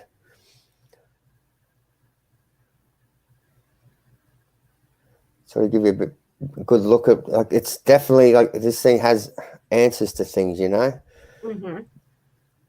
I'd really like to know what's going on here with this thing. Also, I noticed when you're zooming in here, the sky is completely black behind it. You don't see any other stars. Yeah. Just like what they show us with their NASA crap, right? They never show That's stars right. anytime they look like they're in some low Earth atmosphere or whatever. Yeah. This is when it was the full lunar eclipse here. So this is that, they call it that blood moon. Like, this is the moon fully eclipsed, zoomed in on it. Wow. What's this one? This is a full moon that I filmed recently. So sort of getting these parts is what I really want to try look at more and more, because these sort of have answers. You know, like it's electrical discharge coming out of there. See, Mm-hmm. you can see where it's blown out. Same as there. If it was craters, you would see a crater shaped like a teardrop. They're all exactly straight and blown out. They're blowout marks. Right. They're not, yeah, because they're all the same. Oh, exactly. Okay. So what if when the X Factor event happened, whatever was happening on ground level down here on our plane was shooting up at this thing? Because if you look, we're looking at the craters. These didn't get smacked by shit coming in from space. It had to have come from Earth. It had to have hit this. It's like when an electrical short, it can arc and jump. So this thing's shorted out. Mm-hmm. I remember Jerry saying a while back about, you know, the scar in the dome, you know, the Milky Way. You can see that's a massive scar. Mm-hmm. And this thing's been damaged, the dome's damaged, and the ground's damaged. So the X factor was just here. It's the whole realm got X factored. Mm-hmm. I agree. I haven't found anywhere that hasn't been X factored yet. No. Yeah, I look up in the sky, I see damage. I look around me, I see damage. I just see damage everywhere. Yeah, we're living on top of all the damage. That there is, see, that is really weird section. So he's got like an electrical blowout mark there. See, they're all perfect circles. Uh-huh. Like that circle I found on the waterfront. Right. Another circle, perfect circle. If this was what they say it is, if it means every single meteor wrong has hit this thing at exactly the same angle, at a perfect right angle, which is just theoretic. It's theoretically impossible. Exactly. You would see them in different shapes with, you know, going in this angle, one going in this angle, one going. It's bullshit. And skid marks and stuff. There's no skid marks. It's just direct impact. It looks like, you know. And look at this. That's electrical discharge. Look at that. Yeah, I agree 100%. Yeah. Same as there. It's all electrical scar marks.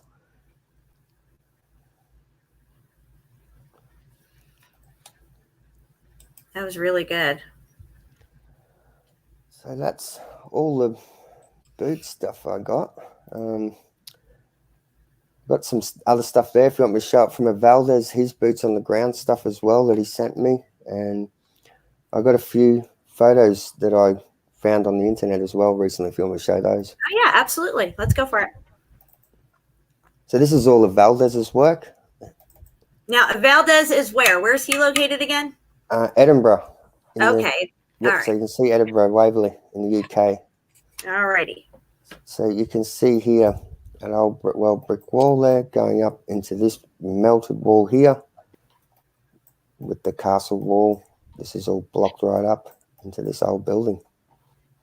Wow. This thing here is really cooked out. You can see that old wall there at ground level now. It's brick there, but it's gone block here. This is all cooked out really heaps on the top, but it's gone back into brick. You got that old world tech there still. And this thing, yeah, it's been cooked out there, you can see.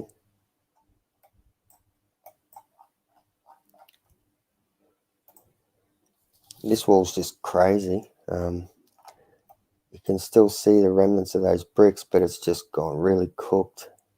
And this old, like, decal here, whatever, concrete decal's really cooked out, and you can see the difference in the sides. But you always end up with these bricks still. You can still see the red brick. That looks so crazy, that plaque right there. Mm. It almost looks Egyptian or something. I don't know. Yeah, it's like a hand holding things or something, and then you got the sun. Yeah. And you got the as above, so below. Oh, it's scales. It looks like it's scales with something in the center. There's something wrote on it. Yeah. But I can't read that. 1610, 1619, or is that an I-619? That's an I6. Wow. Yeah. Yeah, it's got a 6-9, so it's like, you know, the as above, so below. And it's like something in the middle of it. I don't know. It's like, I don't know, I have to ask Valdez about that one. He might know. So the whole building, you can see scorch marks all over this thing. And just chuck a clock on it and whatever. So these are facades, guys. Under the facade is the brick. Even the columns. Usually the columns have brick inside them because they're degen columns.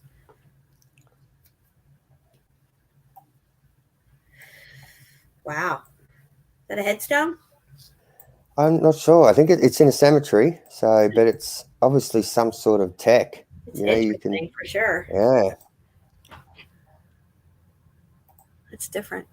Wow. Another building. This is the concrete facades, like Jen was saying. They usually get cooked off. We see a lot of that in when we're looking at the actual mountain areas that are melted right out. You'll see the facade melted down. This wall's just gone crazy. Oh yeah.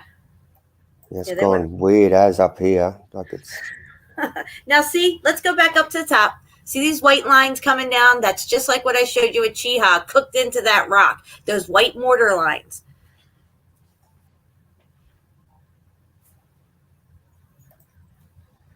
Oh, there's tech for sure in the cemetery. Yep. I've seen them all over the place. Cooked there. Yep. And then you can see that. Look at that. Yep. And then That's the columns tech. are the tech as well. Uh-huh. Yep.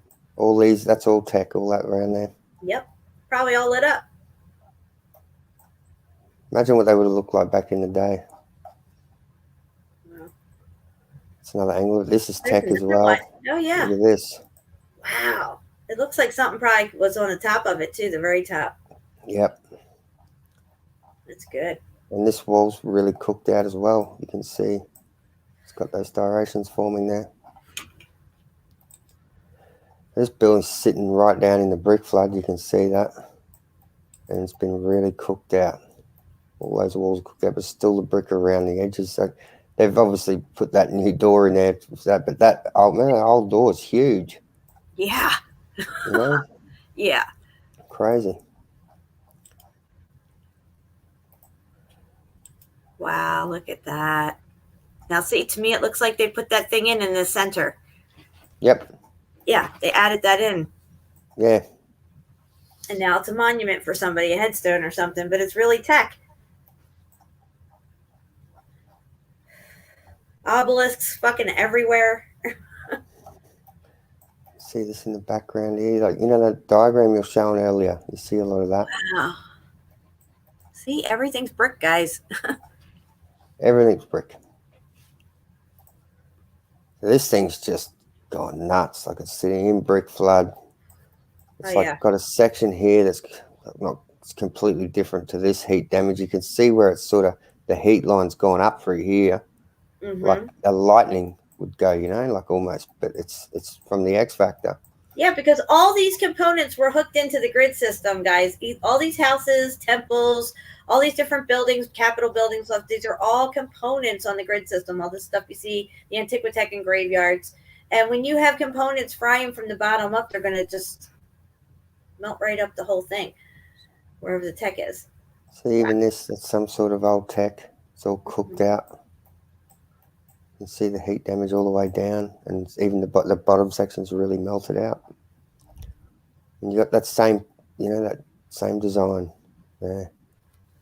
6-9. Huh. All cooked out. And you get those striation marks that you see in caves where they got their picks in there, they say. Uh-huh. Crazy shit. So you can still see something going on up here. It's all gone blocky. That same design again, you know. Mm. There's something with that. Wow. That's pretty cool. Yeah, all heat damage up under here. That's starting to melt out. Even in India, guys, when you look at the temples in India and they're facaded like this, when the facades come off, it's all brick. I even showed a Buddha that was made of brick that had lost all of its facade. Yeah, that would have been cool. Mm-hmm. So you can see the brick in there. Wow, And then that's it goes really real damaged. blocky. Mm-hmm. And then you got those direct. You've got everything in one photo here. So, but you can see it was all brick, but then when it gets X-factored, it goes block. Some of it pops out. Some of it doesn't. This has all gone drippy here. Mm-hmm.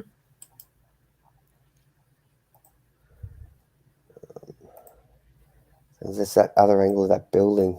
This thing's got proper cooked. You know, you can really see that wall. Wow. Yeah, guys, they would not build this place like this with this janky rock and then some good stuff over here. And then you don't build like that. That's heat damage. Yep. So this wall hasn't been affected as much. There's always sections that isn't. And then this has really been tortured there.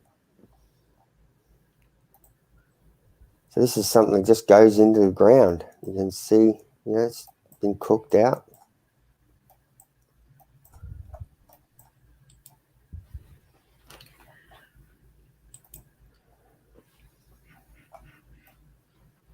You can see the brick still left there. So what the go cubic columns, see? Yeah. Yep. But you can still see brick in there, and you can see what's left of it there. That is a really good pick. It's all of Valdez's work too, so just big shout out to him for what he does and sends me. Absolutely. You can see how the whole mountain is the building. You can see pockets sticking out here and there. I mean, just suddenly, all of a sudden, out of the ground comes a brick wall. It's like, come on. Yep. So you got your little pocket there, and it gives you a clue to as what this was. You know what you're looking at.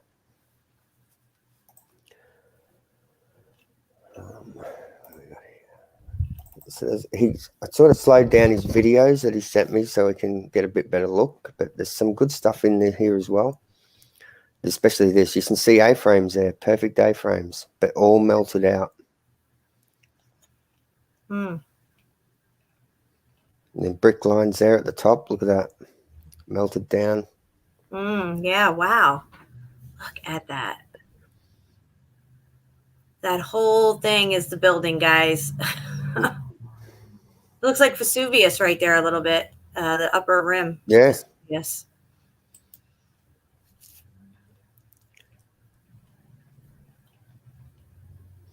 Chemtrail there. It's just another section of it where you can see brick, it's going cubic columns, all sorts of stuff happening in this pic. It's just everywhere.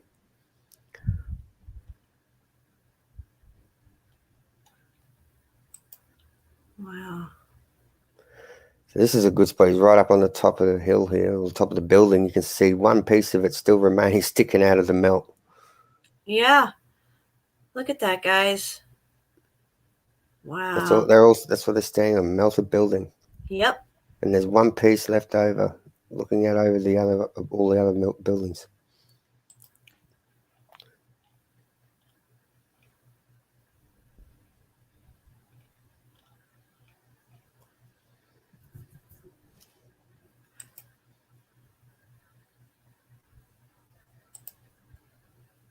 Well, this is really good footage, Valdez, if you're listening. Oh yeah, you get some killer stuff, eh? So this is underground quickly there. You can see the brick wall. Oh yeah. With the column. I'm going to try to, he sends, it's faster stuff he sends, so I got to try. Water was still running in that building, it looked like. Yeah, yep. And they're all brick underneath those columns. If you smashing it with a hammer, you're going to find brick under that facade every time.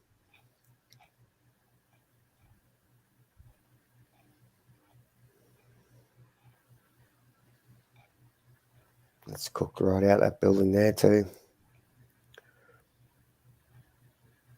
Look at that thing.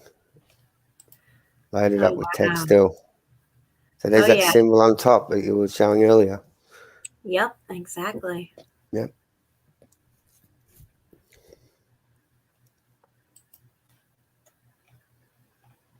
It's crazy. So all buildings sitting in brick flood, windows on ground level. Why would you build like that? Exactly. It's just madness to think that people would. Because it's sitting in brick flood and you see it looking at half a window. There you go again, it's at a different level. Why would you do that? It's insane to think that they would build like that. And the doors and windows are massive compared to what we have. Why would they do that? Exactly. There's no need. There's No. just And they're doing it with horse and buggies. Come on. we don't build like that today. If you go down and look at the strip Yeah. malls and stuff we build now, there's just, average sized doorways and ceilings and stuff. Yep. Huge archways. Look at this wall on the left, really cooked out, but you can still see the brick in it through there. And then going up into that building. Did you want me to run through some other photos that I had? I am actually looking for one of my videos I wanted to show you, but I just can't seem to locate it. It's so crazy. I'm like trying to figure out where the heck this is. It was these guys that went into this cave and there was like buildings in there and stuff. I have to figure out where the heck it is here.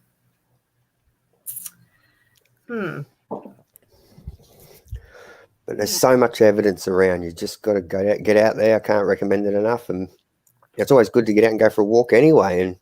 But it's just a bonus when you can find stuff. It's a treat. I got it. I found it. Okay, so I'm going to show you this video. I don't know if you saw it before or not. Let me go to a screen share here. I'm going to have to mute out so it doesn't echo, but it's a short video. I want you to pay attention to what these guys are finding in this cave and how shocked that they are. It's supposed to be like slate rock or something, but there's structure everywhere on the outside. Plus inside their structure. It's just an amazing video, and they're shocked to find what they're finding in here. So I'm going to have to mute. We'll talk about it after. It's only about 2.5 minutes long. Okay. Oh, hold on. Let me mute first. Cancel. Get a little ahead of myself.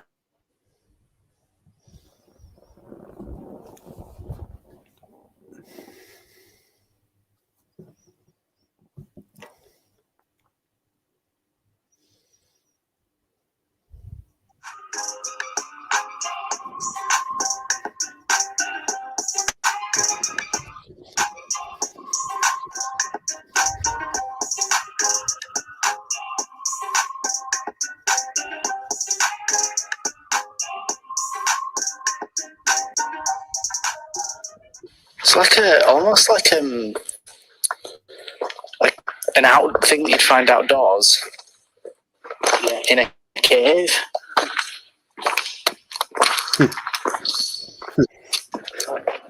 Oh, cool! It's an abandoned building inside a cave.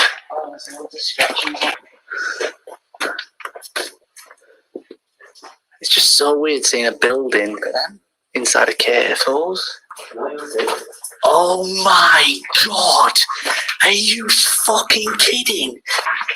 Like a building within a cave, I know I keep saying it, but it's just strange and unusual to me.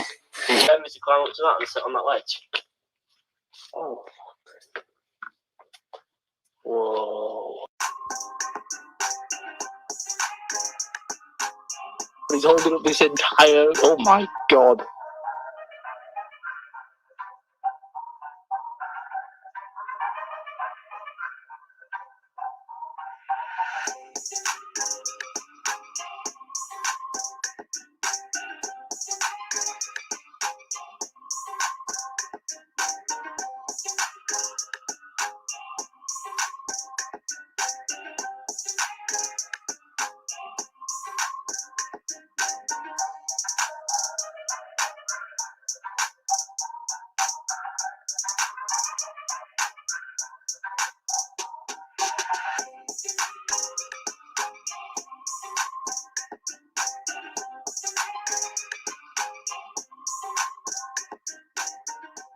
Oh wow! Look at this.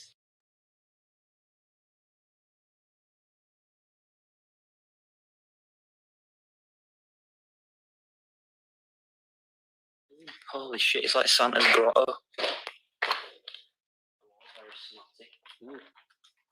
Like it's like cave snot. That is fucking awesome. What I don't understand is why they built that. Like the rest of it is just holes like this. But but they built this.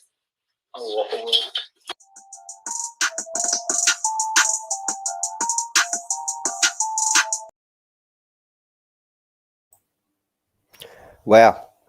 That's probably one of the best videos I've seen, to be honest with you. Right? Yeah.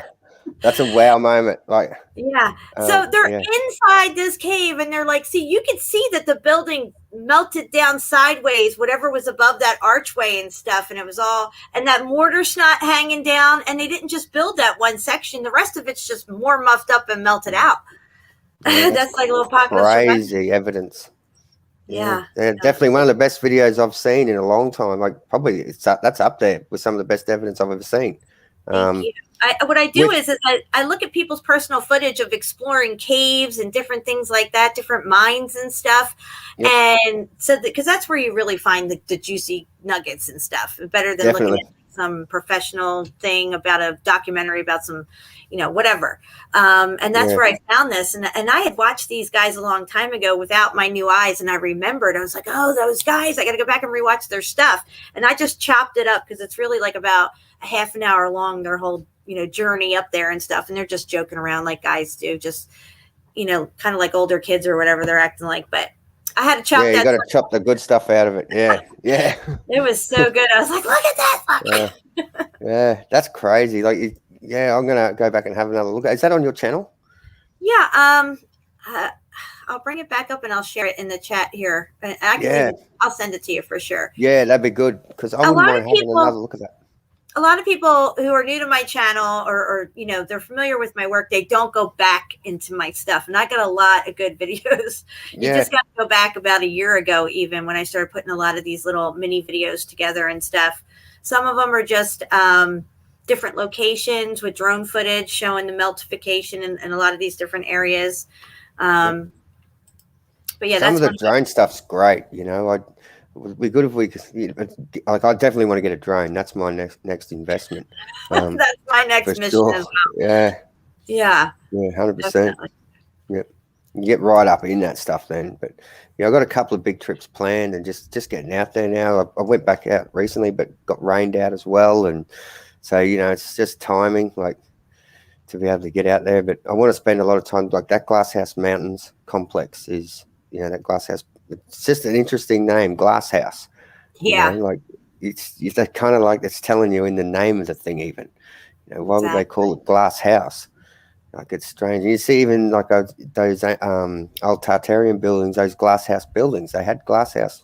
They were all glass, made of glass, and so there's sort of something to all that maybe. I don't know. Something to look into. What do you think about Tasmania? I mean, I've looked at that, and then that's pretty fucking cooked out. Oh, there's heaps. One side of it is completely melted, and then like it was sort of like I think it was a lot higher at one stage. So when it melted, it fell over, and you can see one side, so that it's the change in it, and it's leant over, and then made like a flat plateau on one side. So it's fallen and then melted out. So when it spread, it may even have been a part of Australia and broke off, kind of like melted out and off. It could have, yeah, because it's how close it is on that one end there. Like, it looks like it pulled off of it or something.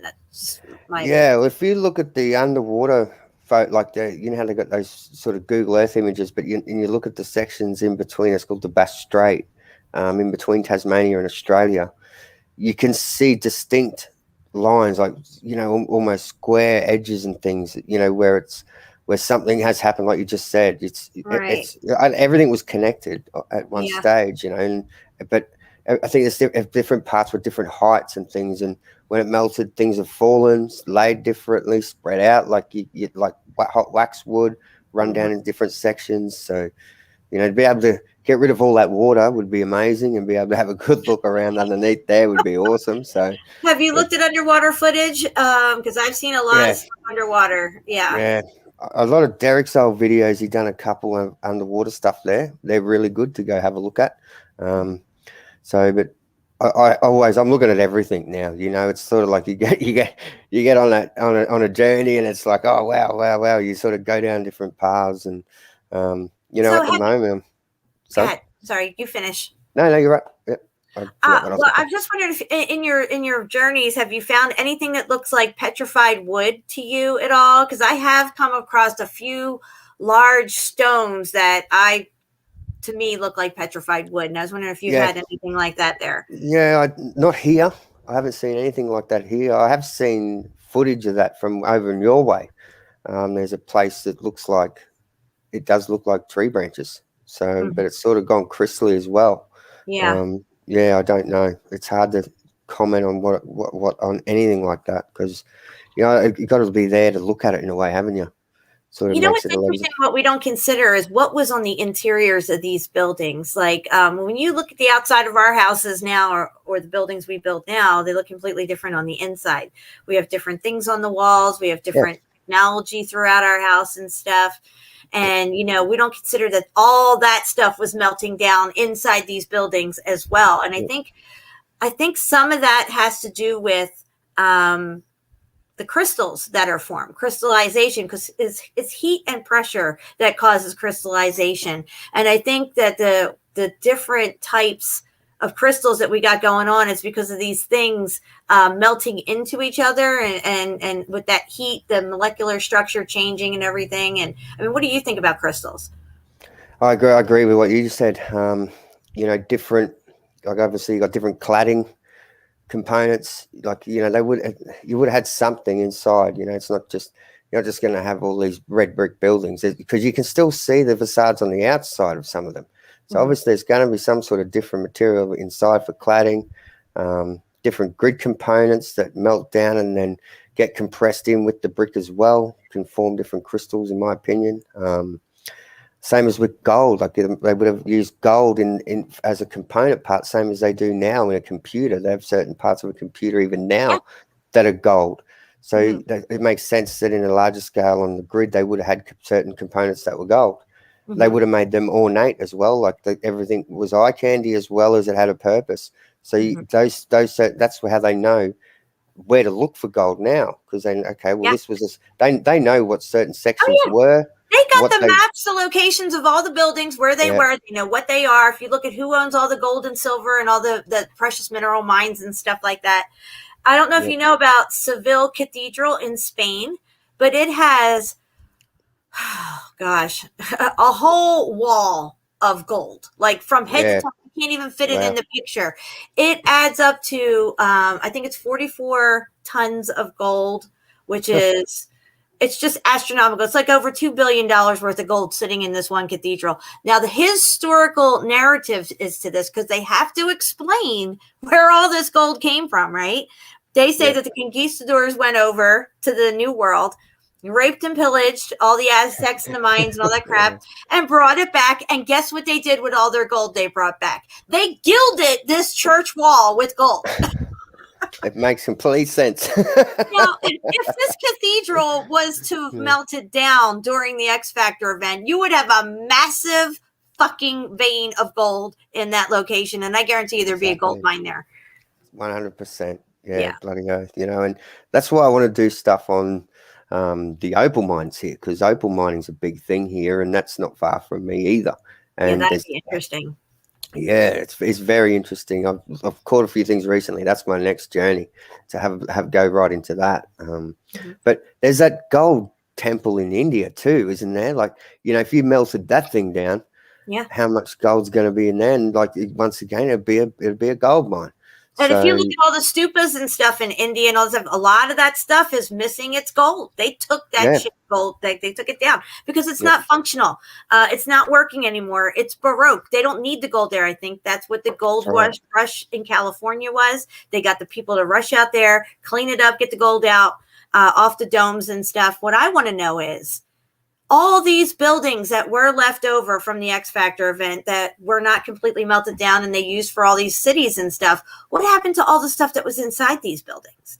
Because you're not just going to have vacant buildings sitting around after the X Factor. There had to have been the people's stuff in there. Who cleaned all that shit up? Where's all that stuff?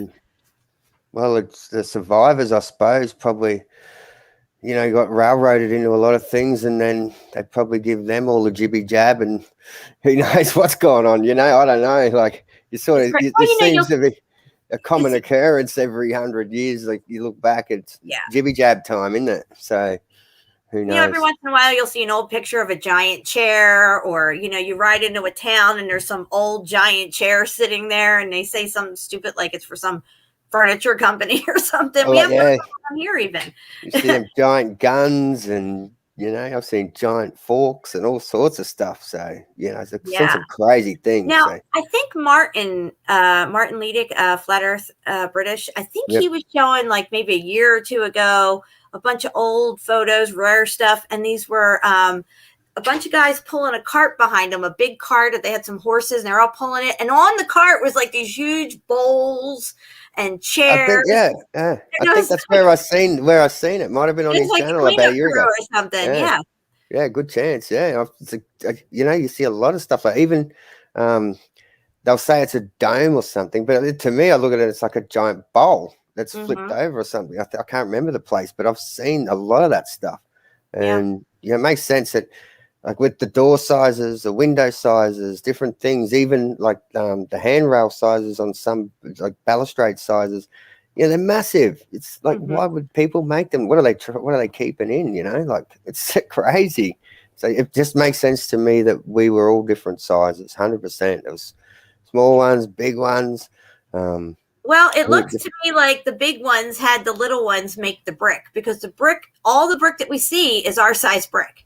Yep. So I think the little people were the ones, maybe we were the ones that were doing all the building under their instruction or whatever. But if you would have giants or people that were at least 12 to 15 foot tall with much larger hands, they would have made larger bricks. Now, I'm not saying that they didn't, and there isn't larger bricks out there, but on the average, you'll see brick, even if it's muffed up, it's still going to be, most of the time, if if you're able to make out the brick, it's normal size, or it's shrunk down and got smaller. 100%. Like, if you look at, say you look at us playing with a Lego set, how quickly we can build a building with a Lego set. It could be similar. You know, you could use that in relation to back then when they were making buildings. Like, if they're big people, like bigger, like, you know, if they're building a building like Lego blocks, they do snap one up, massive building, no problem. You know, it's sort of, you look at that in comparison. So to us, if and then you look at, say, a grasshopper trying to build a massive building with a Lego block, it's whole different concept. So. Okay, so as we're talking here, I'm going to screen share something. I'm not going to put the music on. We're just going to talk through it. I'm going to make it so it's on the screen where we can. Hold on a second. I'm going to pause this. Now, I think this is riding through Death Valley. All right, let me screen share. Share. All right, can you guys see this? Let me go back here and make it so we're on the other screen. Maybe like this. This one. I think it's this one. Just trying to, oh, there we go. Okay, here we are. All right, guys. So this is driving through Death Valley, but we're going to talk through this. I don't have the music playing, but this is very interesting. I mean, this is a complete 100% melted city right here. If I could get it to load, we'll get this sucker going. Zoom in a little here. All right. You see that okay, Davros? Yes, I can. Yep, that's fine. All right, here we go. You see that dome at the top there with the arches straight away stands out at me. Yep. On the top right. Now, this looks a lot like what you see over in Saudi Arabia around the Jordan area as well. So this didn't just happen in one or two locations. This was a plane-wide event that took place. The whole grid fried. Same again on the top of that one. You've got the dome up the top there with the big arch in front of it. Very similar to the one that they just passed. Mm-hmm. Oh, why are we down the bottom here? Hold on a second. Let me pause this. I did not mean to set the screen up like that, since it's going to be weird. I didn't mean to be on the bottom like that. Let me see. Oh, that's better. Let's see now. There we go. So sorry. I apologize. It's all good. Rookie mistake. Okay, here we go. All right. So yeah, I just found this to be so intriguing. I love when they drive through these different national parks and stuff with their 4K footage. You just see so much. There's that wall there. This is great footage. Yeah, really good. Yeah. And you can see openings all over the place that have been squished down, and it's just wow. It's so vast and so all encompassing, and yet so melted at the same time. Yeah. And we're only seeing a portion of what they were, guys. Imagine that skyline being like 3-4 times higher than what it is. I mean, these things have melted down. Exactly. Where's this place again? Well, it's called Death Valley. Death Valley, yeah. You got all them straight lines. That's what you look for, like it's not natural for straight lines and square edges. That's a big giveaway. Yeah. There's A-frames all through that with openings. And it just goes on and on and on and on. I mean, and what I don't understand is geologists. Okay, so say they're checking out an area like this and they wind up busting through one of these things and wind up in a corridor. Oh, it just happens to be made of brick. I know, right? How do they not know this stuff? I struggle when I'm chasing up footage and that. I got to turn the sound off when I'm watching them because it's just it gives me a headache listening to their rubbish. Like it's Yeah, I watched these two geologists on a riverbank, and it was like a wall at the riverbank, and they're with their little trowels and stuff, digging away into the different layers, the stratospheres and stuff, or different stratas of mineral and deposits. And he's trying to explain, well, this was 10,000 years ago, and this is, the Jurassic area. And I'm laughing. I'm like, there's a fucking brick right there in front of you. I know. What are you talking about? I know, right? It's like, come on, really?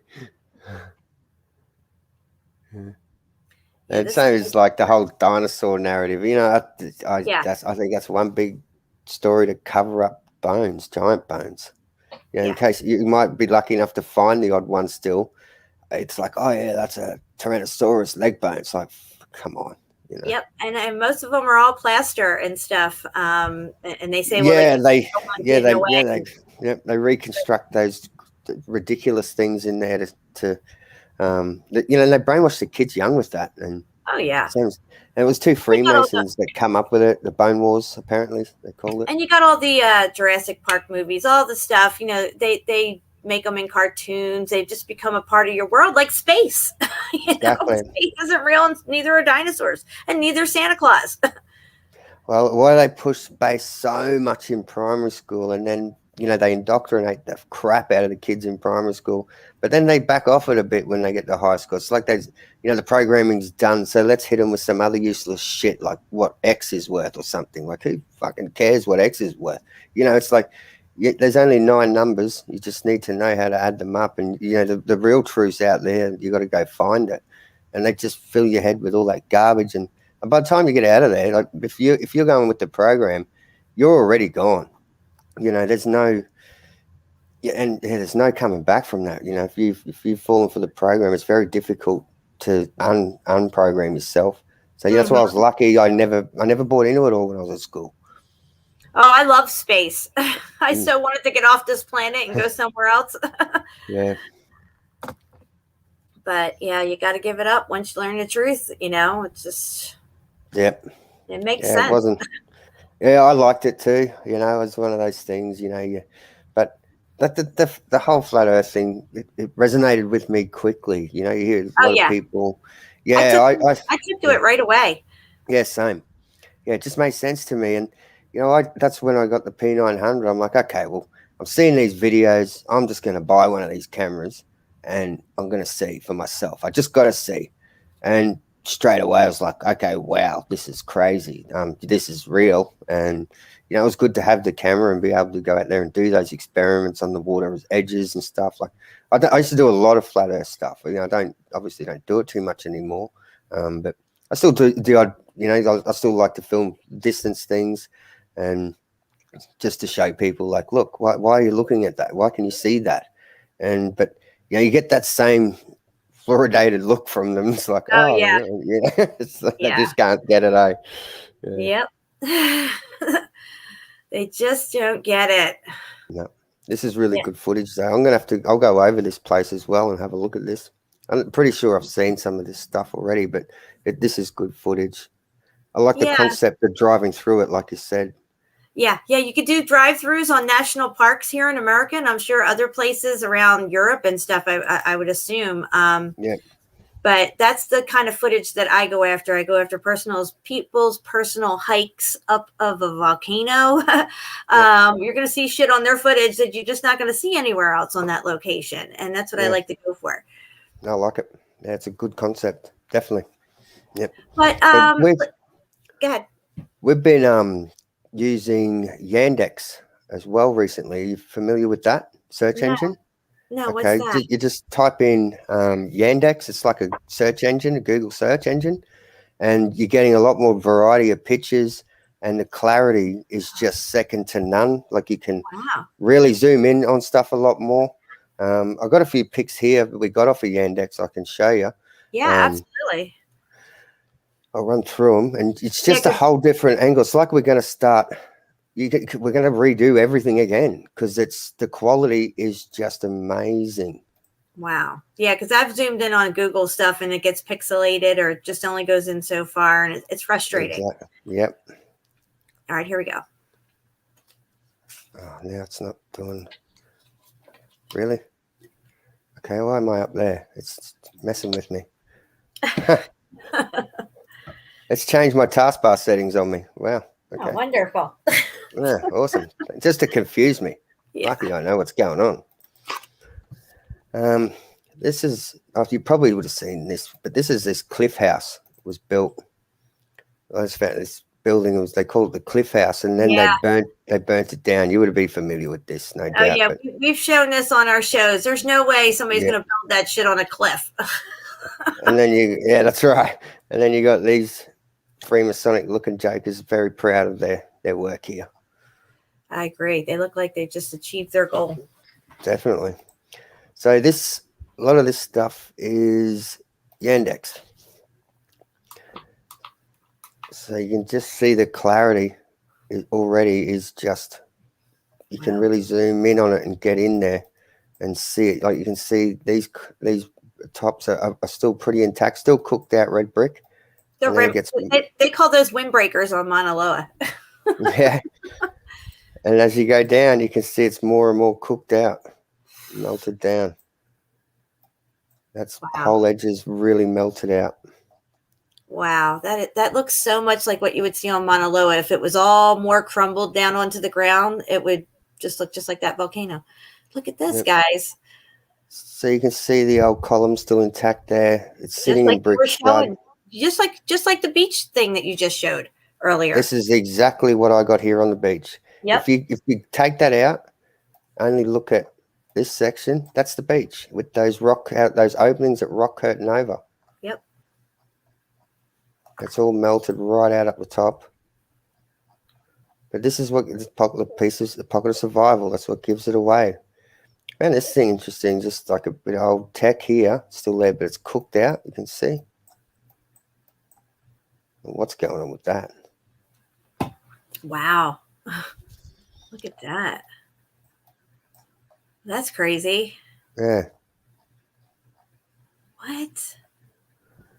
We've all seen this place, but it's just got that more clarity level. We can see all the melt dripping down in this pocket of survival. And this is all big block work in front of it. Yeah, it is really clear, these pictures. Yeah, this is Yandex. So you type that in and use that, and it's a whole different ball game. Same as this, how the clarity of these pictures is just second to none. Huh. So this is a good example. You can see where it's all red brick at one stage, but the heat's come up. Mm-hmm. There's still remnants of brick here. Mm-hmm. And then it's all gone all popcorn style here. Yeah, that molding came off. Yep. And then it's going back to brick here. There's brick underneath that facade. That's like the remains of facade. See that? Yeah, I see it. That's really good. And it's really These cooked arches, the arches hold up pretty good. Yeah, well, they say it's the strongest structure around. So Wow. This whole building is tech, guys. This is a major component. It's a cathode. he's got these all different components on top, like in that diagram you were showing earlier. Yeah, But this was made in like what, thing. 1600s? Crazy. Look how little the people are. Yeah. Ants. Yeah. Wow. So you've got a lot going on here. You can really see the brick there going into that compressed slate look. And it's gone back block there. Again, that slate look. That's just what we saw where those guys were in that cave, and everything went slate looking like that. Yep, exactly. And that sort of looks like it's part of it's timber, and it's gone get that petrified look. Like a lot of there was timber. They had timber. You see timber sticking out of the brick buildings, so they obviously used it in certain places. So and there's no reason it hasn't gone petrified because of the X factor as well. So you can see where that's blocked right up with that slate look. And you can still see the brick in here. Bricks all over the ground. But this is from Yandex. It's just different clarity. Sends you down that different path. So this is those cubic columns. You can see where some dome up with the heat. Some go down. Like Derek's, I love Derek's analogy where it's like a cake. Sometimes your cake will dome. So if it flops, it'll flop and go down. Yeah, but depending on same with the bricks on the side of the wall. Sometimes they'll indent into themselves, or sometimes they'll pop out. Usually they pop out, but sometimes you'll see what looks like a space where a brick was, but it's sunk into itself. Exactly. So you can still see those brick lines clear as day through this. So there's a lot going on in this. You can see the remnants of an old structure here. Oh, yeah. Wow. But you can really see it's all bricks laying there. And you just see those melt lines all through there. Wow, that's crazy. Same as down here, you can see those square lines. You know, that's what you got to look for. That's a giveaway. So there's a lot going on here too. You got those cubits that are twisting and going up.